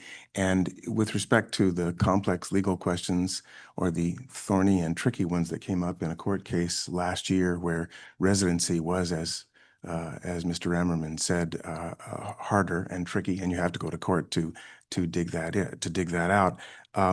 The idea of 1 year for voter registration, if I understand it correctly, when you do voter registration, you are making an affirmation, an assertion that's legally binding, that are a legal claim, where there are penalties if you misrepresent that you live in the place that you say you're living. So it seems like the requirement for voter registration 1 year before a general election is clear and simple and a natural time for people to be registering, and where that is a decisive assertion that you live in the city, in the district at that time, and are involved or interested in being involved in the political process, at the very least, as a voter. So I guess I am positive about the wording here about a registered voter and for 1 year in advance, because it just simplifies these things. And as I've said in the previous comments, I don't think being a registered voter 1 year before you expect to be elected is too much to ask. Any other comment? Councilor Tui. Yeah, I'm kind of stuck on tying it to the general election versus filing week, because either you wait a year after the general election, so then before you file, and it's actually a year and a half, or it's only 6 months and you barely get 1 year out of that on election day, but you're still involved in the political process of running for candidates. So for me, it kind of makes more sense to tie the date with the filing week for that purpose. Then everything is a year to filing. When you file, that means you've lived there for a year, you've been involved for a year minimum. So for me, I would rather see the filing week be the trigger point date. Councilor Weir. I would agree with that as well. Okay, All right, Councilmember Ryan. I'd like to make a motion that we change the timeline date for section 2.2 in all areas to be filing week instead of general election. Like the last day of, or the first day of? The last day of.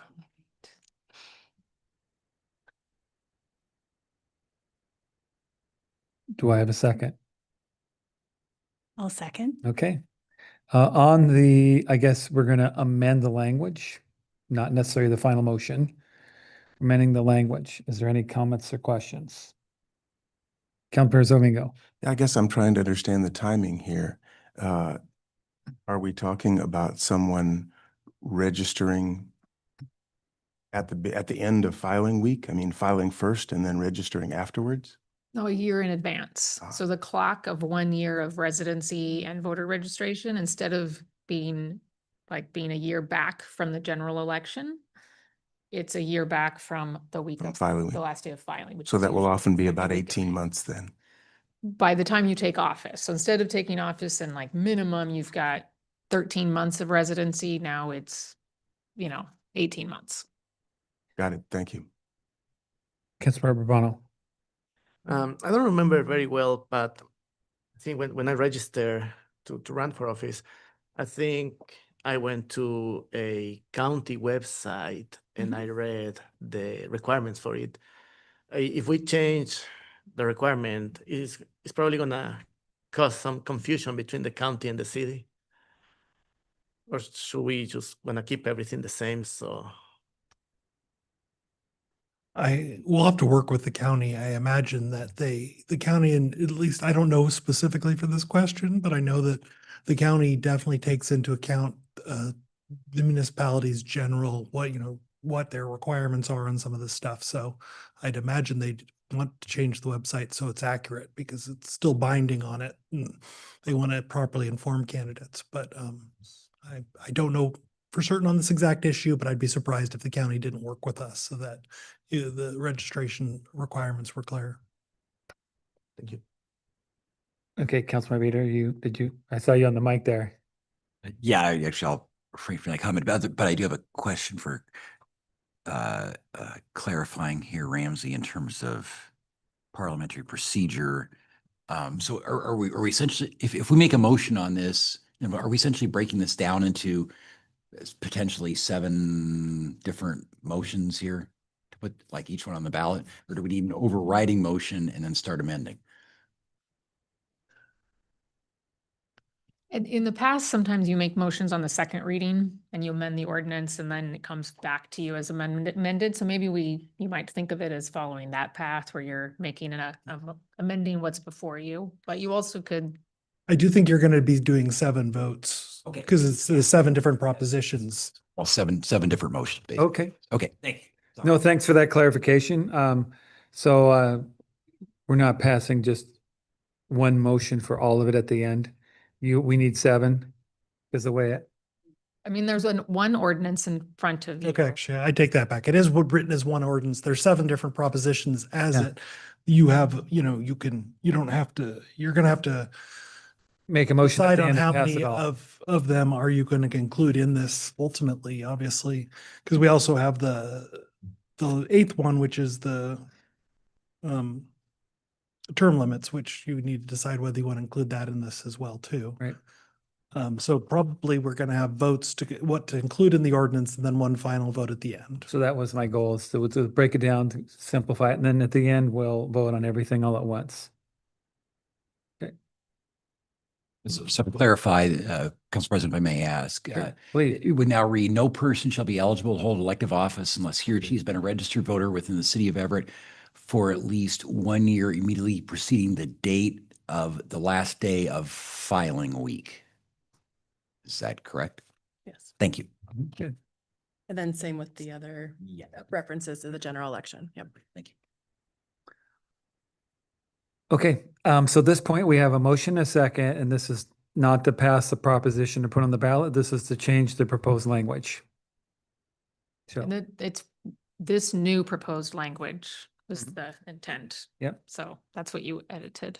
Yeah. okay, with no further questions or comment, clerk, please take the roll. Councilmember Bader, Yes. Vice President Ryan. Yes. Councilmember Burbano. Yes. Councilmember Tui. Yes. Councilmember Weir. Yes. Councilmember Zarlingo. Yes. President Schwab. Yes. Okay, now moving on to Proposition 2. Council President, were there any other motions on Proposition 1? Oh, I'm sorry. No, we're still back to Proposition 1. That's right. We just amended it, the language. Thanks for that.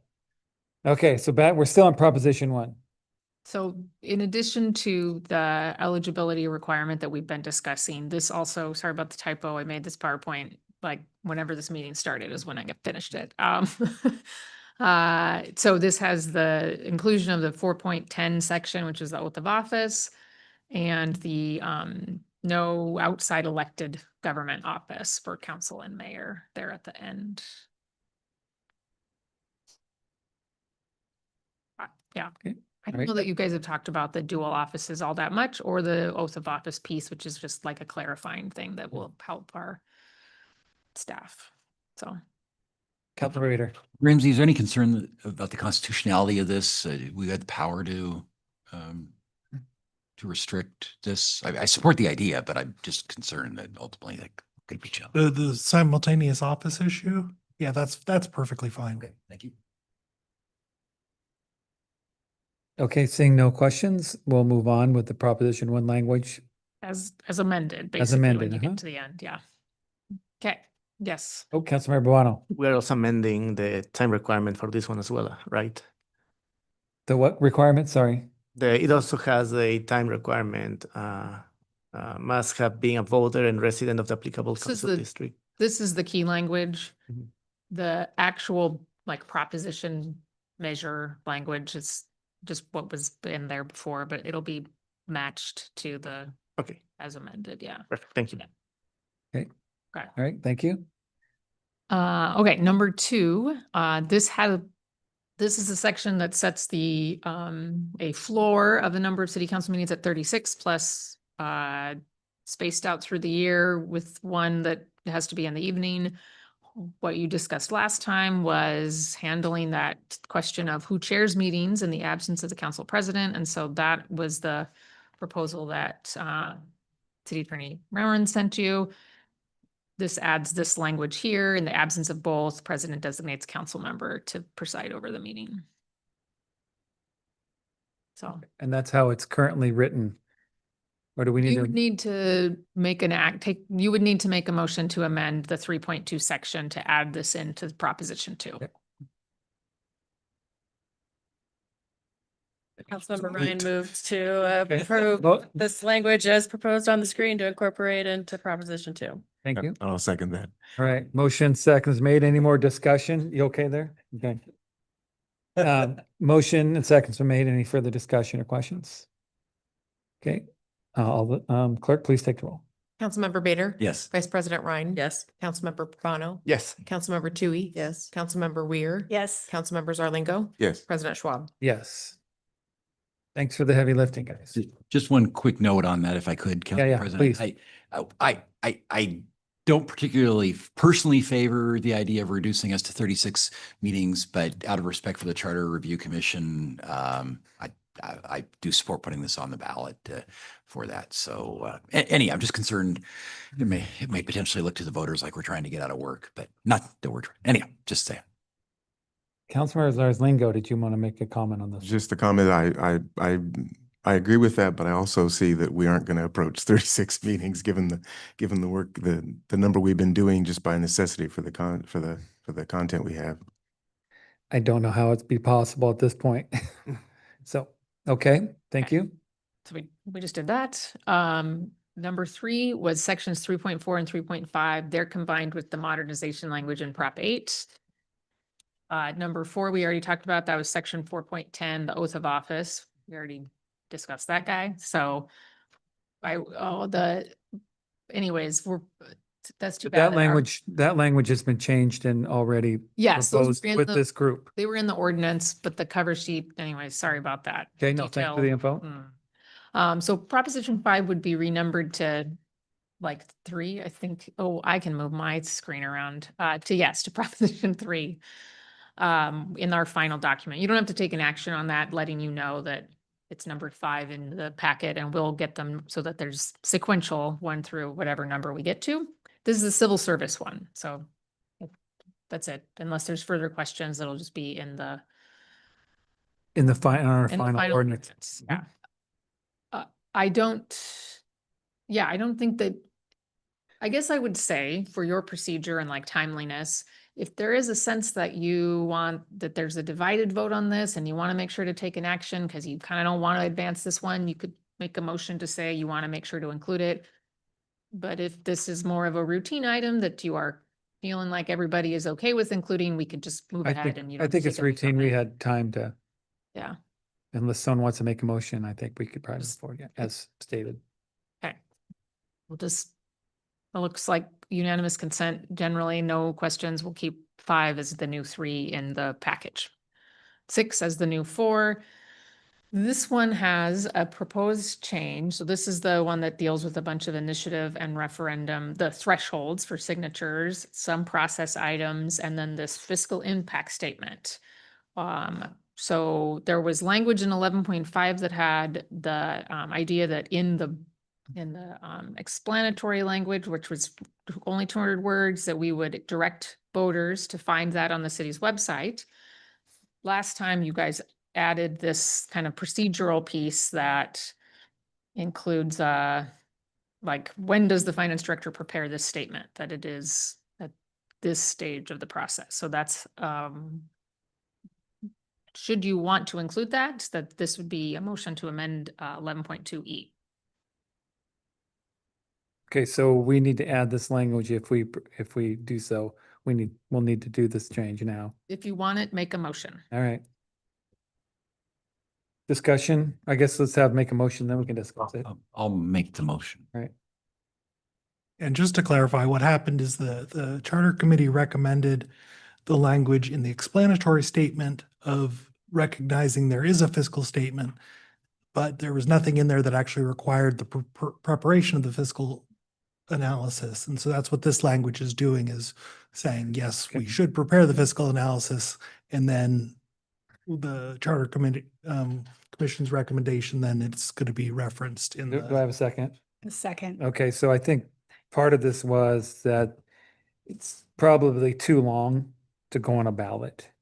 And I don't think that process was worked through in the charter review committee. The charter review committee's recommendation was that they want the fiscal impact statement as available and obvious as possible. And so they said it should go like on the ballot or in the voter's pamphlet. And I returned to them and said, we only get 200 words in the voter's pamphlet. The auditor said we can use them for whatever we want. The city attorney said 200 words is not enough to explain the ballot measure itself. How about we say that there's a link to the impact statement? Little extra step for the voter, but hopefully makes it accessible for most. And generally, that last meeting, the committee said, no, Jennifer, we want to stick with what we said, and the city council can decide to listen to the city attorney's advice if they want, but we want to stand by using those 100 words for that fiscal impact statement. Well, my But they concern, know that you are going to likely weigh the fact that we want to use the 200 words in the voter's pamphlet to fully explain the actual impact of a ballot measure versus using half of it for the finance director's analysis. my concern is that if it's not long enough, there could be a lot read into it, like on a ballot. Either we have it or we don't. We either have the option of putting a very good representation on a website or on a document, or we don't, because I don't think some of these issues just aren't long enough. You're right. So this path that we are on, that's in the packet and then adds this kind of procedural step, would allow, like, however long that fiscal impact statement needs to be, it could be long because it's a whole page on the city's website without saying that the whole fiscal impact statement is 100 words. So. Councilmember Bader. If I didn't get a second based on Jennifer's. Oh, did I? Okay. Yeah, that's okay. Yeah, no, you're good. No, we got a lot of heavy lifting. Keep her going. All right. Who did the second? Thank you. Ouch. All right, go ahead, Councilmember Zarlingo. And I think I asked this question last time, but I want it to be clear as we're going through this. If there's somebody who is not web capable, they can always go to the city clerk and get a copy of this fiscal impact statement. Yes, the clerk is telling me she will definitely have a copy of it there handy in the clerk's office. Thank you. Councilmember Bader. If this motion fails, does it revert, or are we essentially reverting back to the language the Charter Review Commission proposed? That basically said it has to be part of the voters pamphlet statement itself? What the staff what I presented to you already removed the Charter Review Committee's recommendation. So it would revert back to the idea that the explanatory statement includes this link to a fiscal impact statement on the city's website, but it wouldn't have this, which says who prepares it. Gotcha. More detail, so this motion would ask more specific requirements for that reporting. I'm going to support this, but I just want to say for the record, I'm dubious that fiscal impact statements can be actually neutral. I think there's an opportunity for mischief, but I think the Charter Review Committee wanted one way or the other. So Yeah, I would agree with out of you. there. Anyone else? Okay, we have a motion and second. Clerk, please take the roll. Councilmember Bader. Yes. Vice President Ryan. Yes. Councilmember Burbano. Yes. Councilmember Tui. Yes. Councilmember Weir. Yes. Councilmember Zarlingo. Yes. President Schwab. Yes. So are there other questions or discussion on the rest of the Proposition 6, the new Proposition 4, the the signature threshold, some of those procedures, the fact that the fiscal impact statement is a part of it. So if not, I'll keep, yes. Councilor Ryan. Thanks. If it passes for voters, I would suggest there being some sort of a landing page so that folks can kind of understand the changes and the thresholds and whatnot. So if they did want to do an initiative, that they have clear guidelines of the metrics that they have to hit. Thanks. Okay. Forging ahead, we just talked about that. 7, the new 5. This is the charter review to do that every 5 years, starting 5 years from now. Committee member Rutledge spoke to this a little bit, and I know there's been some discussion on both sides of this topic. So, Okay, is there any, Councilmember Ryan? Thanks. I am generally supportive of the recommendations and the intent from commission. I do have an asterisk for this one because of concerns that I have about unnecessary staff time that would then be coming up more often to support a charter review committee. And I know there's a lot of just staff time that went into it. So having it happen more often than not, I do have concerns about protecting staff time and making sure that it's well utilized. And it also offer the reminder that if there are initiatives or topics that didn't come up during this last review, folks can come to council and we can change the charter at any time. It's not only contingent on the Charter Review Commission reviewing it. So I don't know if we need a motion to move this forward or not, but I would be voting against it. Councilmember Zarlingo?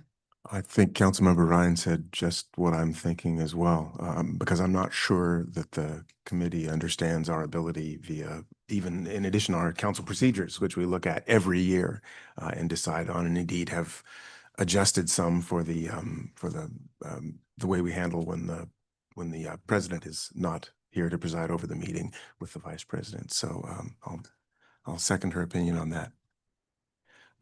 Councilmember Bader. But based on the way we've been proceeding through these, it seems to me be proper for us to make we don't want to include this, to make a motion to remove this. Okay, thank you. Yeah. Councilmember Ryan moves that we remove Proposition 7 from consideration. With reluctance in regard to the Charter Review Commission's work, I will second that. We have a motion and a second to move this. Councilmember Bader. Yeah, just to speak to that, well, I think it's ill-advised and not the right procedure. I think the Charter Review Commission had the opportunity to consider that. And while I don't personally support this idea out of respect for them, I'm going to vote against taking this away from putting in front of the voters. Thanks. I made my comments here, 2 weeks ago. I'm not in favor of this idea for the three reasons. One is we can do it anytime, staff time.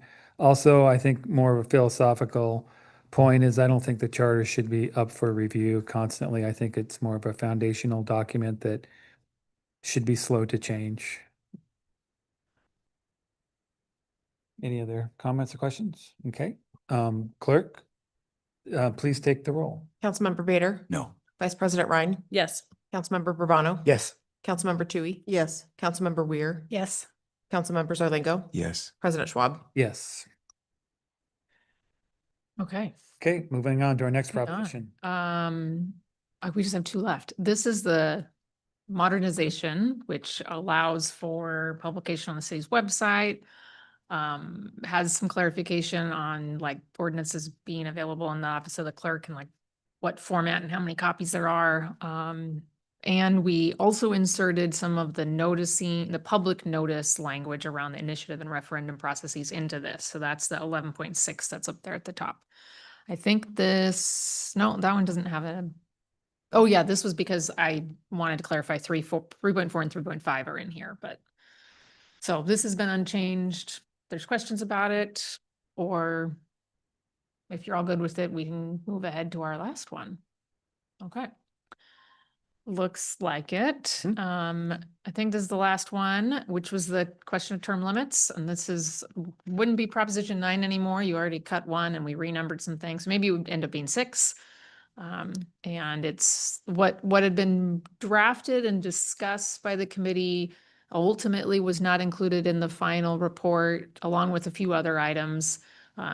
What they had originally talked about was 3 consecutive full terms of office. So. And this is currently our current language because we voted on putting this forward. Is there any? Yes, we did. You did have, well, I don't know. I put Yeah, it no, into the ordinance. we put it there, but there's never been a vote to include it. It's just always, but because Councilmember Tui had a strong interest in this, we've included the language here to give you guys an opportunity. I think you would want to vote to include this. Okay, so right now it's not officially not added. That's what you're telling me to our current language proposal. It is in the ordinance, but I think our recommendation is that unlike the others that have been part of the recommendation from staff the entire time, that we would recommend that you take an action. You want on us this to have a one. separate vote to put it in the final ordinance? Yeah. Okay. Yeah. Councilor Bader. Thanks, Council President. I thought there was more elaborate language to this that had some caveats.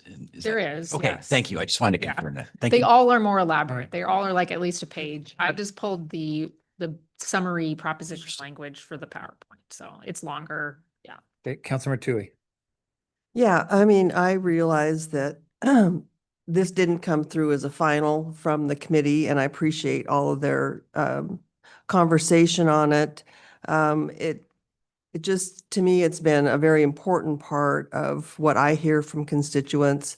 And it's similar to districts when council considered districts and that failed. So the community did come forward with initiative, and that very well may be at some point that would happen. But, Everett, most cities don't have districts. And like they said, most cities don't have term limits, but Everett is kind of a unique size where we're not quite big, but we're also not little. So, and the other thing that this would do ultimately is to provide another opportunity for diversity to ensure that we're building diversity in our leadership and ensuring that we're representing our changing community. If I think back when I was in high school, the number of diversity that we had was so limited. And now it's like, it's really amazing what our community has done. So this is just another tool to ensure that we are able to continue to represent and districts did a great job, and you can see by looking at the dias here. So I support it. I understand most of you probably won't. I would be surprised, but I would move forward that we add this to the voters in November. That's quite a motion. Motion's made. Is there a second? Okay. Councilmember Weir? Oh, do we have a second? Motion on the floor. Is there a second? Can I not make a comment before we do this? She made a motion. No, she, yeah. Mhm. What? No, I just was saying You want to second it? Second the motion. Second with a different change to it. Okay, we can second an amendment. Okay, if you don't, no, that's okay. I'll second the motion so we can have discussion. Very good. Okay, go ahead. Do we have a Councilmember Ware? Sorry, I'm trying to Right. follow the You're track good. of what we Let's should go. do, in which order. I would be in favor of if we changed it to 4 consecutive full terms of office, because I think as it's written, it could be perceived as directly targeting certain individuals on council or in elected office at this time. Whereas 4 gives it does offer for the turnover that Councilmember Tui is referring to, as far as making sure that we are getting fresh blood on the council, makes it more, maybe feel a little more accessible for people to throw their hat in the ring for it. But A motion to amend. Is there a second on the amendment? The 4 terms. I'll second that. Can she second her amendment to her original motion? Okay. Yeah. Great. Yeah. All right, so on the table, we have an amended motion. sorry. Okay, so on the amendment, right? We vote on the amendment, right? Right, yeah, that's. On the motion. amendment, and any further discussion? Okay, on the amendment, clerk, please take the roll. Councilmember Bader, Yes. Vice President Ryan, No. Councilmember Bourbano, Yes. Councilmember Tui, Yes. Councilmember Weir, Yes. Councilmember Zarlingo, Yes. President Schwab. Yes. Okay, so now we have an amended motion that limits it to 4 terms. And is there any further discussion? Councilmember Bader, you have kind of like the finger. I'm motion. so sorry. Yeah. It's okay. And I apologize. No, it's good. As I said before, I like the idea. I like the concept. I'd be happy to sign a voter initiative for this. But for me, the fact that charter review explicitly didn't advance this makes me well, gives a deciding reason for me to vote against it at this time, just because it seems so contrary to what they advanced to us. Thank you. Councilor Ryan, Ditto. any other questions or comments? Okay. Further no, we have a motion that's been amended to limit to add to our language. It will be Proposition 6, most likely, limit the 3 consecutive full term or to 4 consecutive full term office. Clerk, please take the roll. Councilmember Bader, No. Vice President Ryan, No. Councilmember Bourbano, No. Councilmember Tui, Yes. Councilmember Weir, Yes. Councilmember Zarlingo, No. President Schwab. No. Okay, and so that concludes our propositions. So could we have a summary, please? Anyone? Yes, you can, Okay. because I took all my notes, absolutely. And I can tell you like some next steps too, that might be useful. So we have the amended, so Proposition 1 amended 2.2, eligibility to hold office, no dual elected offices, and yeah, and then the discussion about the residency, the 1 year, and the clock starting at the last day of candidate filing week. Number 2, the 36 council meetings a year with the fix on who picks who runs the meeting when the president and vice president are gone. I think that's it. Number 3 is the civil service proposition. 4 is the you also have to vote on the main motion, I'm realizing anyways, but 4 is all of the initiative stuff.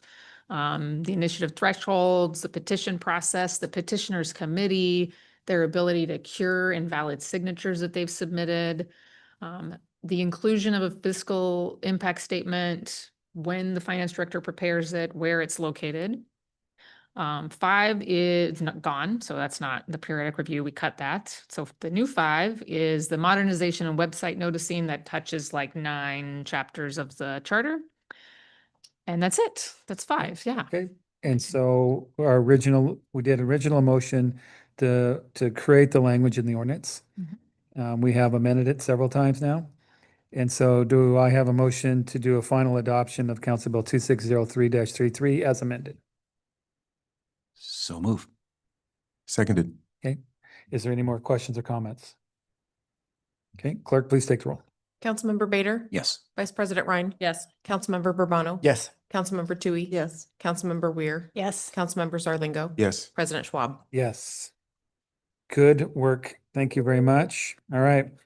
On to our briefing action item. Do you want Council me to? President, just a quick thank you to our charter review. Oh, yeah, thank you. Yeah, please. Oh, and I just had one more thing too.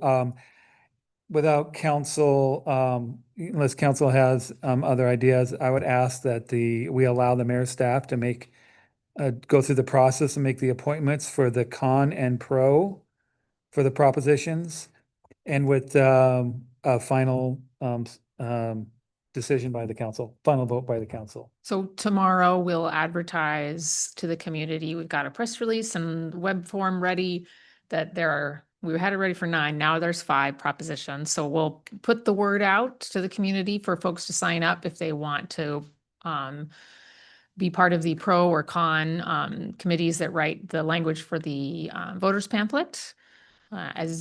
So we're going to launch that, and the deadline for folks to sign up would be basically Sunday night, the 26th, I think. Is that right? Yeah, 27th. Yeah. And then we'll bring it as part of your agenda on the 29th for you to confirm the appointments to those 5 committees. Lots of opportunity for public involvement. If we don't fill all the seats, so it's kind of 3 committee members pro and 3 con for each of the 5 propositions. If we don't fill all of them, the auditor has a step where they also advertise, but we have to be we have to be very fair about how the appointments are made. So we'll follow the same process we did recently for the EMS levy and in 2024 for the various things that were on the ballot that year. Confirm that folks live in the city. Under state law, they have to live in the city of Everett. So they can't be an interested party from outside city limits. So we'll confirm that, and no comment on how after that whole discussion we just had, but that is one of the steps. And then probably sort of through a random draw, make sure that there's, the top 3 get appointed, but there, Ramsey. Yeah. And Okay. yeah, Councilmember Ryan. Can folks, apparently if you are registered to vote, that's an easy way to figure out if they live in the city limits. It's the only way. Can people sign up for more than one? Yes. Or only, okay. Yeah. Good question. Yeah, so it'll be just one form where you can fill in your info, and then you just, check a box for all the ones you want to volunteer for. Okay, so without objection, is that fine for the 29th then? We'll vote on the final selection of names. Okay, thanks. And what else? Did you have something else? That's it. Okay, good. Excited to have reached this stage. And Scott, we just wanted you to stand up here a little bit longer, so. Okay, thank you very much for all your hard work, both the commission.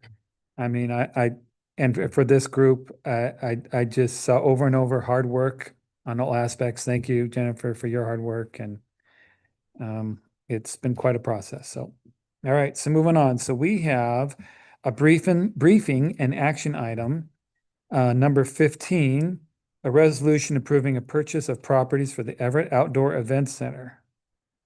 So Scott, thank you.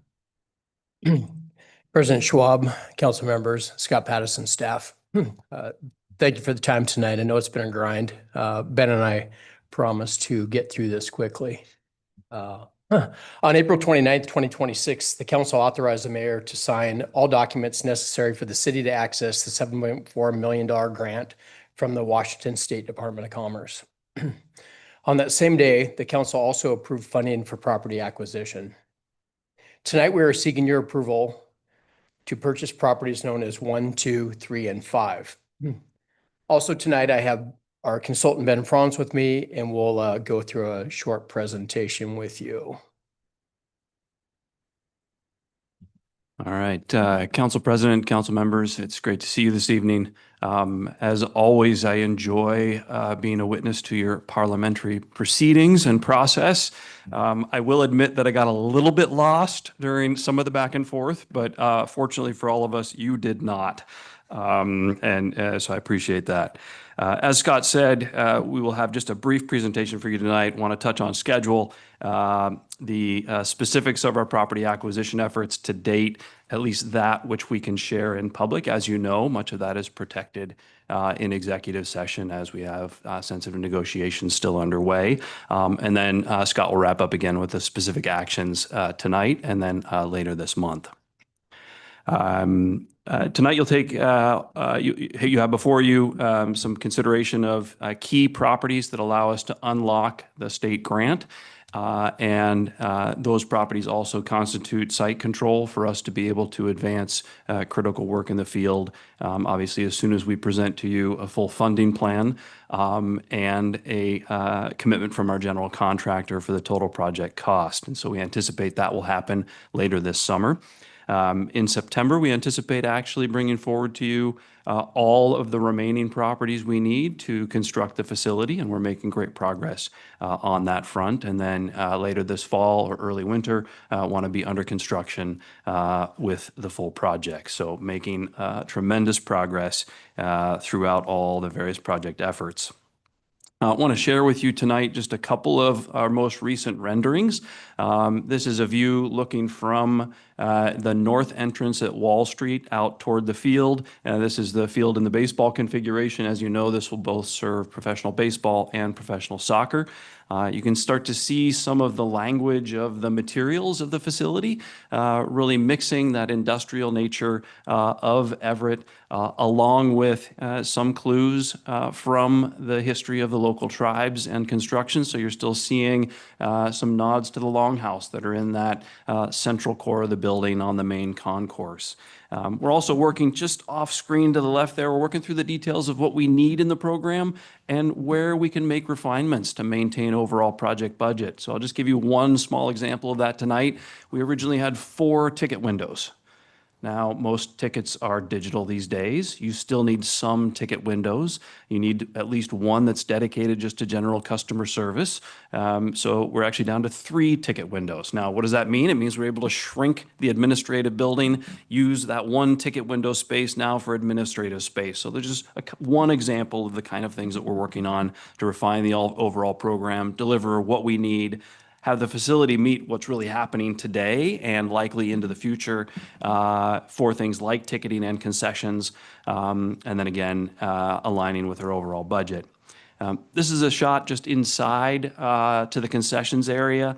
Again, working through all the details, what's the flow of the customers and visitors and ticket holders through this, where's all the seating. I will note that the seating you're seeing here in this rendering, this is just the platform, the seating. This will actually be individual fixed seats. Majority of them will be 20 inches around home plate. You will see 22-inch seats. There'll be a slight differential in the ticket price for baseball games, uniform ticket price in those areas for soccer. So just a couple of examples of the work that's happening from a high level down to a few examples of details literally in the weeds of the project itself. So really pleased with the progress to date on that front and look forward later this summer to bringing you some more updated renderings and specificity.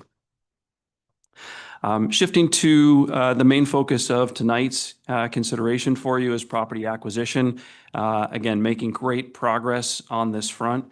All the properties you see here in that light teal color and blue have signed purchase and sale agreements.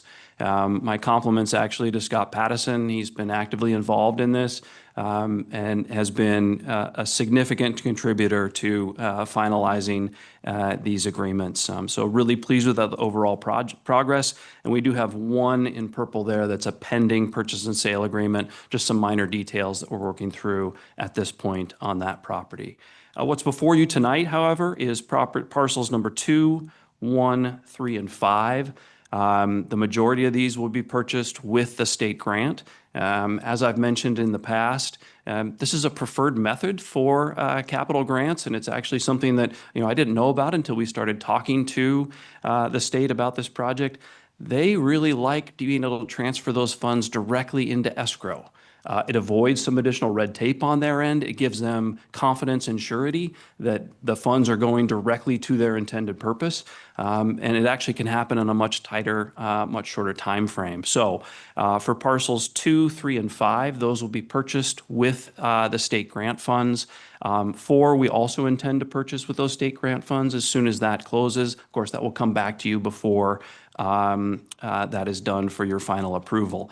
And parcel 1 will be purchased with some of the funds that you previously approved for the project. I believe that was in late April. April. Yes. April 29th. So again, just a summary here, parcel 1 will be purchased with a portion of those city funds that you appropriated in April. 2, 3, and 5 will be purchased directly with those state grant funds, with the state transferring those funds directly into escrow. And that'll leave a balance in that state fund grant. Again, we intend to use that to purchase parcel 4. Also before you tonight is a first reading on a funding ordinance for the purchase of parcel 12, and I'll turn it back to Scott to talk about that. Yeah, so the first reading of the funding ordinance for parcel 12, the timeline on parcel 12 was the first property we had under contract. The owner signed the purchase sale agreement in February, and with all of our due diligence periods, we are up against our 6 months, and we have to take action on that property. We have, through approved funds, the majority of the funds to purchase that property. But the additional $1.9 million would be used to close on that property before our due diligence runs out. I will remind you that this is a loan that we're taking. In addition to the third reading on the 29th, I believe it is, 2 weeks from tonight, I will also be bringing a resolution in front of you that will allow us to pay ourselves back for our loan. I know that sounds goofy, but through policy, we actually have a resolution that you will approve that will allow us to pay ourselves back once financing is in place. Councilman Tui. And so that will include the other 10.6 million that we've loaned ourselves. Is that right? Both of those will be part of that. Correct. Yeah, great. Good question. Thank you. I had a question about, was there any other announcements or any other commitments by other agencies or anything that is going to come before us? There will be a couple announcements expected in the next 30 days from what looks like to be 2 partners coming into the project with some additional funds. So there's more announcements. We're still soliciting more investors in this project. That's correct. Yeah, okay, good. Councilman Tui. So on parcel 1, you said a portion would be paid through city funds. Where does the rest of that come from?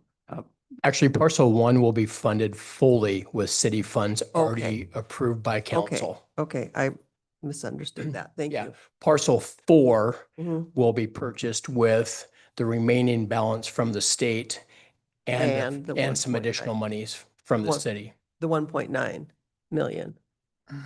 No, that's for parcel 12. Okay. Yeah, so parcel 12 in the first reading tonight, the $1.9 million in addition to already approved funds will buy parcel 12. Already approved funds will buy parcel 1. There's a remaining balance with the state of Washington of 1.2 million that'll help us acquire parcel 4. Okay. So more to come on parcel 4. More to come on parcel 4. Okay. Thank you. Any other questions from council? Okay, great. All right, is there any more? Okay, thank you very much then.